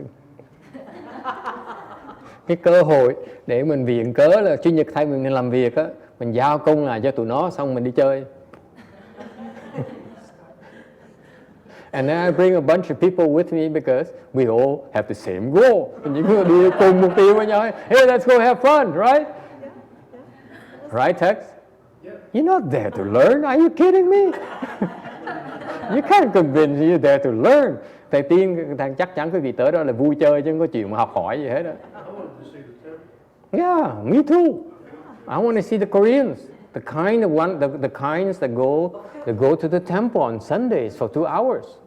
Cái thầy thắc mắc là tới đó coi là ai cái người đại hàng đó là hàng người gì mà tới đó hai Chủ nhật mà vác mặt tới, vác dép tới, mang dép tới và tới chùa 2 tiếng đồng hồ. It's kind of interesting to find out what kind of people is that. Ordinary people, người bình thường. Okay? And it's important to get to know them and figure out how to what? Mình gặp người ta để làm cái gì? Để help them what? To encounter. Help them what? Giúp gì? Giúp họ gì? Get what they want. Giúp họ đạt được cái mà họ muốn. That's what Mahayana is about. Đại thừa chừng đó thôi thưa quý vị. It's not about converting them, không phải để mà khiến họ trở thành Phật tử đâu, hoặc or teach them chant hoặc là dạy thiền đâu, or pure hoặc là dạy vãng sanh đâu. It doesn't matter. Không quan trọng. Most important thing about the Mahayana I'm practicing, I'm teaching is to figure out a way to help you get what you want. Cái thầy dạy đấy, cùng thầy là tìm cách để mà giúp cái vị đạt cái vị muốn. I don't care about China, I don't care about pure là thiệt sự thầy không có thiên vị về thiền, về trình độ vậy đó. I'm not impressed with anything. Why is that? Tại sao như vậy? Why is that? What kind of craziness is this? His disciples, đệ tử Ngài Tiến Hóa đó, Hận Sử, Second Patriarch, they all about propagating Mahayana. Đệ tử Ngài Tiến Hóa hần thật cho tới nhị tổ, cho mấy cái lũ lô la tụi nó là đều đi truyền bá Phật Pháp hết. Ok? I don't have that attitude. Thái độ thầy hoàn toàn khác. I don't care. Thầy không cần biết Phật Pháp là gì. I don't care what Mahayana is.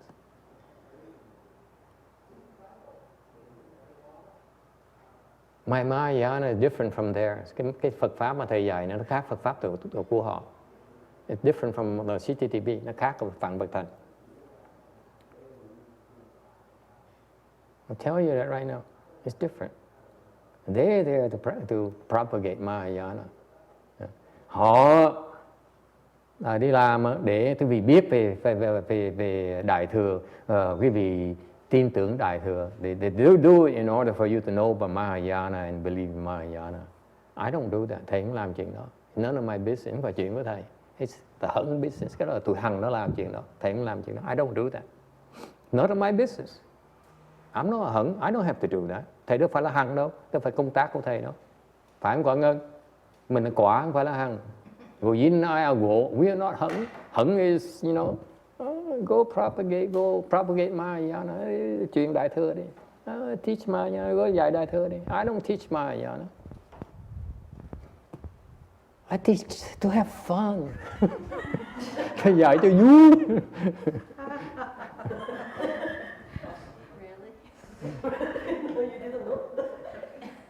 This is fun. Yeah. The fact looking at your grimaces, it's kind of fun. Những cái vị nhăn mặt mà đau điên rồi thì nó có vui ở trong á.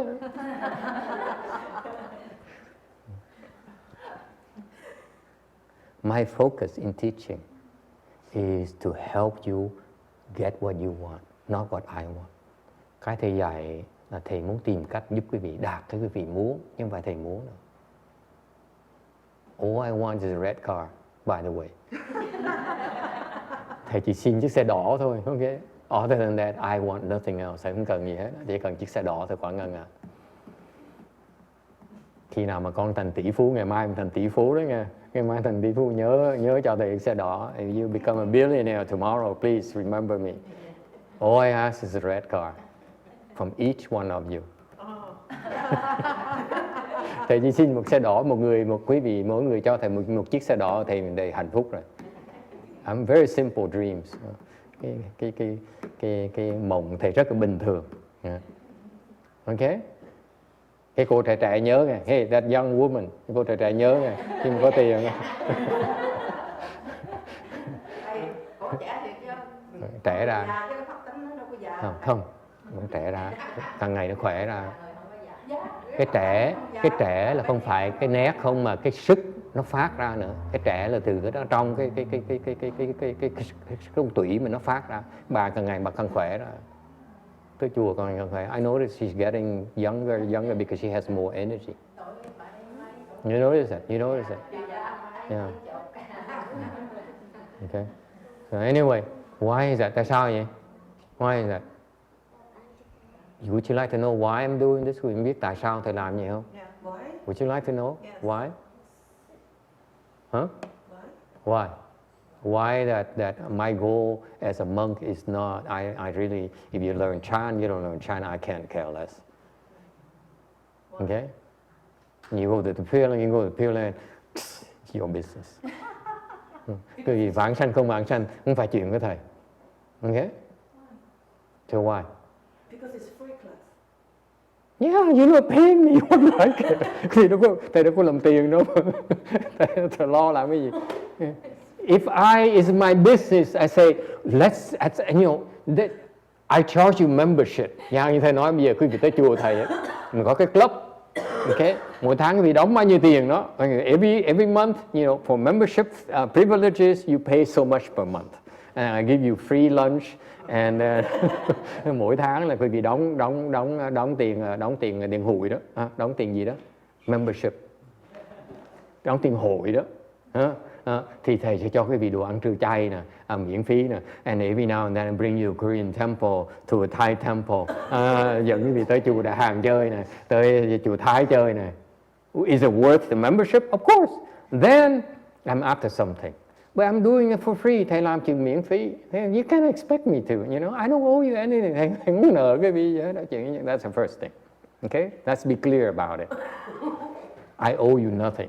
Mình không nợ nhau gì hết. Okay, same thing with you. You come here because you find it entertaining. Quý vị tới đây thấy có vẻ nó vui vui thì tới. Không vui đừng có tới. It's okay. You say Master is such a bad monk. Don't come. It's okay too. It doesn't offend me.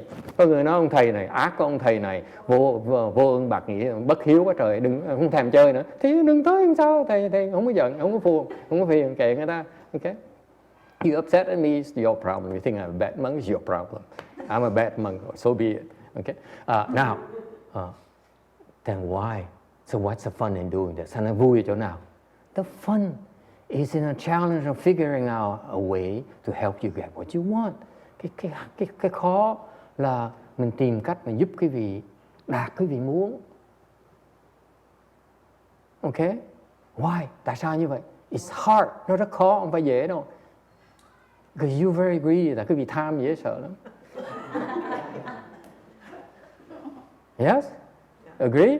Tham không hiểu nữa vậy nữa. And then what else? Why? The biggest reason. Cái lý do lớn nhất là biết cái gì. Would you like to know? Yes? It makes you a better person. You progress better. I don't care. I'm done. I'm retired. I'm a retirement age. Cái tuổi thầy đi già rồi. Thầy về hưu rồi thầy không cần tiến bộ nữa. Progress is no longer a big deal in my life. Why is that? Tại sao vậy? Yes. You owe to your teacher. Exactly. Do I get something? You get to have Korean sweets after lecture. Tại vì như vậy nè.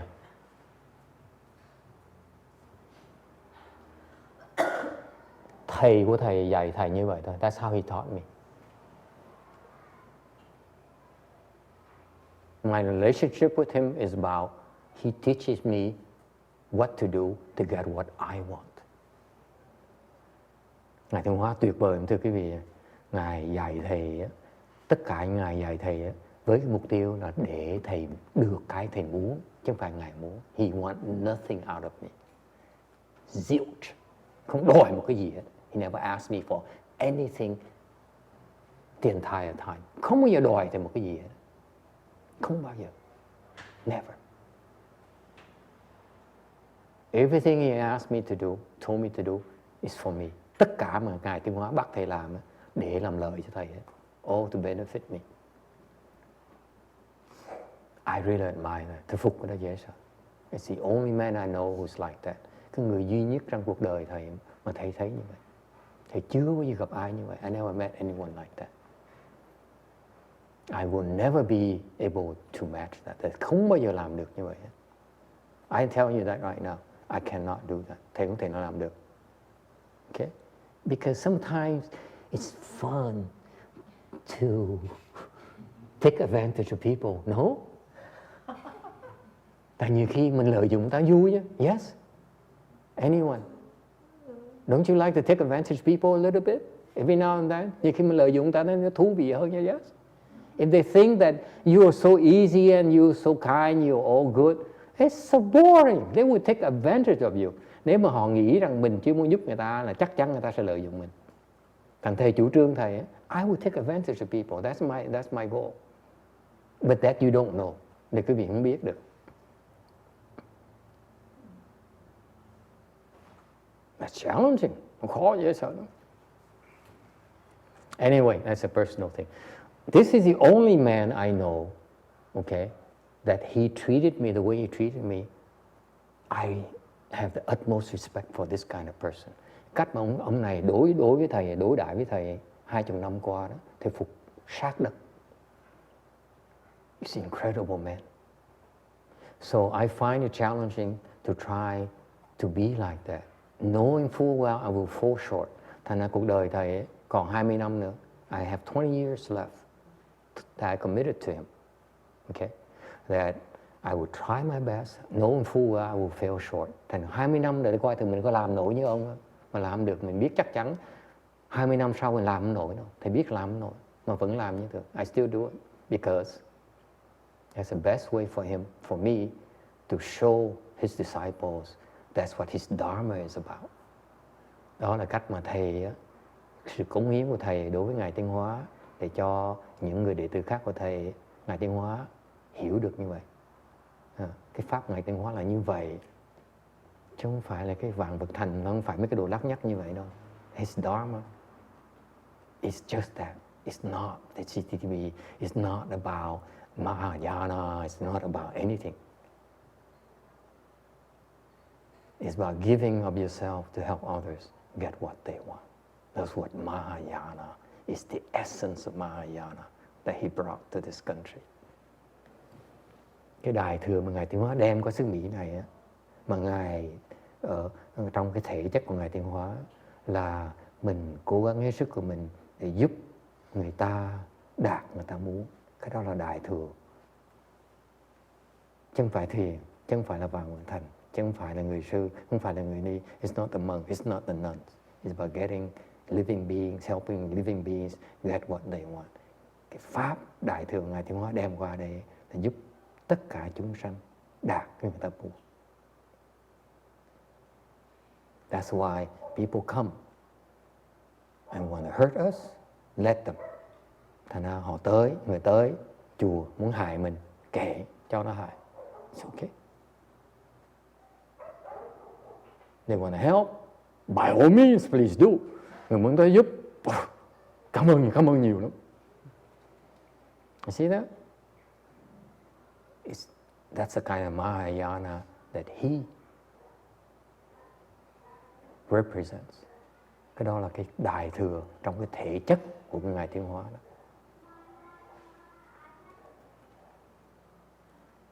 Isn't that cool? So, if we can help, the Koreans get Samsung, it's okay. Thành ra mình giúp người đại Hàn mua đồ máy Samsung, there's nothing wrong with that. It makes them happy. Okay, time is up. Transference. Hết giờ rồi. Mình hồi hướng công đức vãng sanh. We see our business is to help these poor lost souls go to the Pure Land. Nói cái gì nghe? Việc chúng ta làm là giúp hai cái linh hồn mà đang là lưu lạc đây đó, đi qua Tây phương cực lạc. That's what we do. Try our best. That's all. Okay. All right. Let's do rebirth transference, please. Thank you. Again, I'm sorry I'm late today. Nên thầy một lần nữa thầy xin lỗi, thầy về hơi trễ.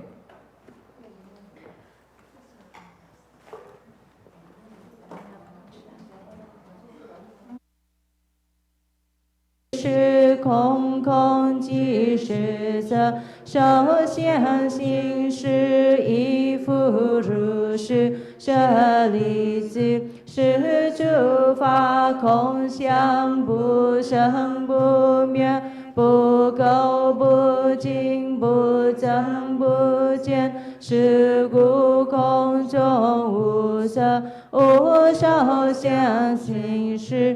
无言而必舍身意，无色声香味触法，无眼界乃至无意识界，无明亦无明尽，乃至无老死，无老死尽。 无苦集灭道，无智亦无得，亦无所得故，菩提萨埵，依般若波罗蜜多故，心无挂碍，无挂碍故，无有恐怖，远离颠倒梦想。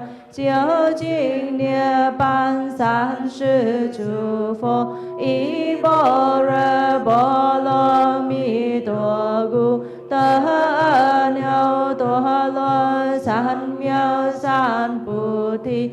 无知般若波罗蜜多，十大神咒，十大明咒，十无相咒，十无等等咒。 诸一切苦真实不虚，无说般若波罗蜜多咒，即说咒也揭谛揭谛，波罗揭谛，波罗僧揭谛，菩提萨婆诃。Nam mô A Di Đà Phật. Ye Đô Thô Che Đô Ye Đô Đi Yen Đô A Mi Li Tu Phật Bi A Mi Li Đô Si Đan Phật Bi A Mi Li Đô Bi Cha Lan Ti A Mi Li Đô Bi Cha Lan Đô Che Mi Ni Che Che No Chư Đô Cha Li So Bồ Hơ. Nam mô A Di Đà Phật. Ye Đô Thô Che Đô Ye Đô Đi Ye Đô A Mi Li Tu Phật Bi A Mi Li Đô Si Đan Phật Bi A Mi Li Đô Bi Cha Lan Ti A Mi Li Đô Bi Cha Lan Đô Che Mi Ni Che Che No Chư Đô Cha Li So Bồ Hơ. Nam mô A Di Đà Phật. Ye Đô Thô Che Đô Ye Đô Đi Ye Đô A Mi Li Tu Phật Bi A Mi Li Đô Si Đan Phật Bi A Mi Li Đô Bi Cha Lan Ti A Mi Li Đô Bi Cha Lan Đô Che Mi Ni Che Che No Chư Đô Cha Li So Bồ Hơ. Nam mô Sa Wa Đan Thua Ye Đô Wa Lu Chư Ti An San Bồ La Hồng. Nam mô Sa Wa Đan Thua Ye Đô Wa Lu Chư Ti An San Bồ La Hồng. Nam mô Sa Wa Đan Thua Ye Đô Wa Lu Chư Ti An San Bồ La Hồng. Nam mô Sư Lô Bồ Ye Đan Thua Ye Đô Ye Đa Chư Thô An Sư Lô Bồ La Sư Lô So Bồ Hơ. Nam mô Sư Lô Bồ Ye Đan Thua Ye Đô Ye Đa Chư Thô An Sư Lô Bồ La Sư Lô So Bồ Hơ.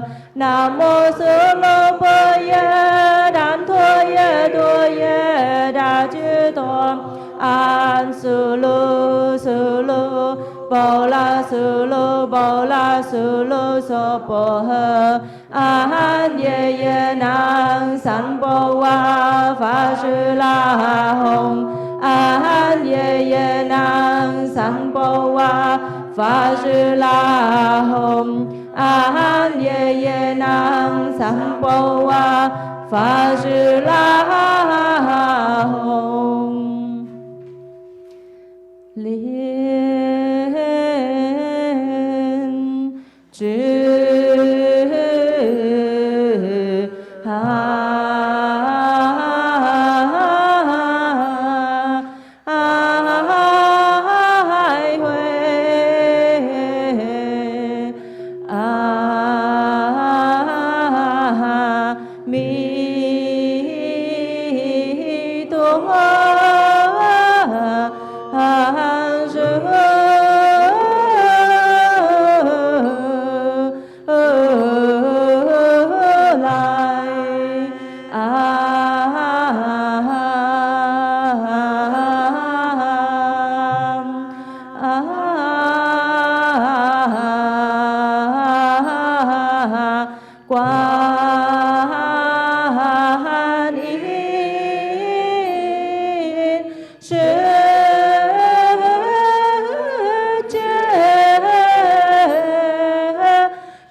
律，十方三世一切佛，一切菩萨摩诃萨，摩诃般若波罗蜜。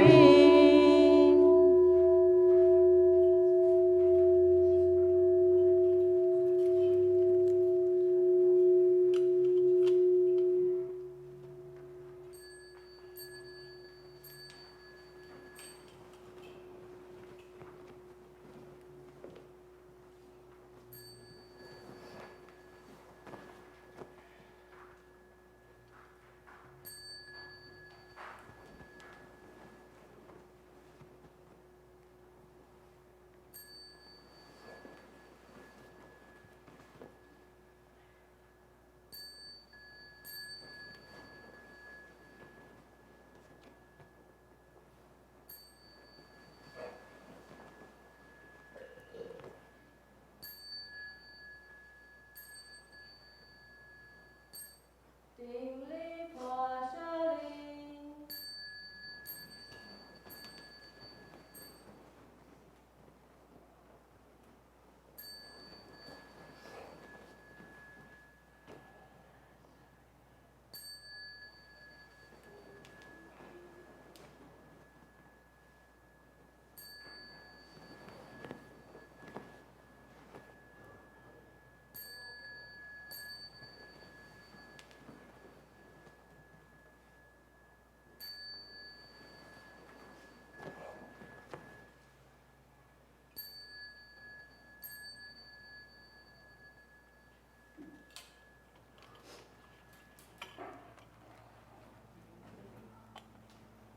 You wait for them to put away the stuff. Then we go with it.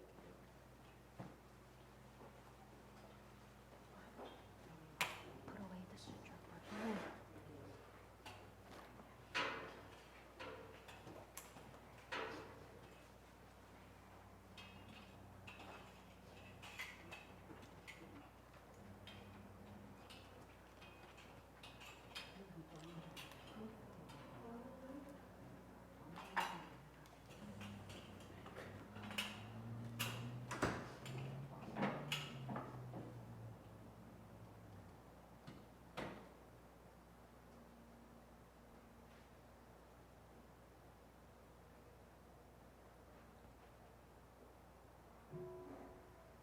Nam mô A Di Đà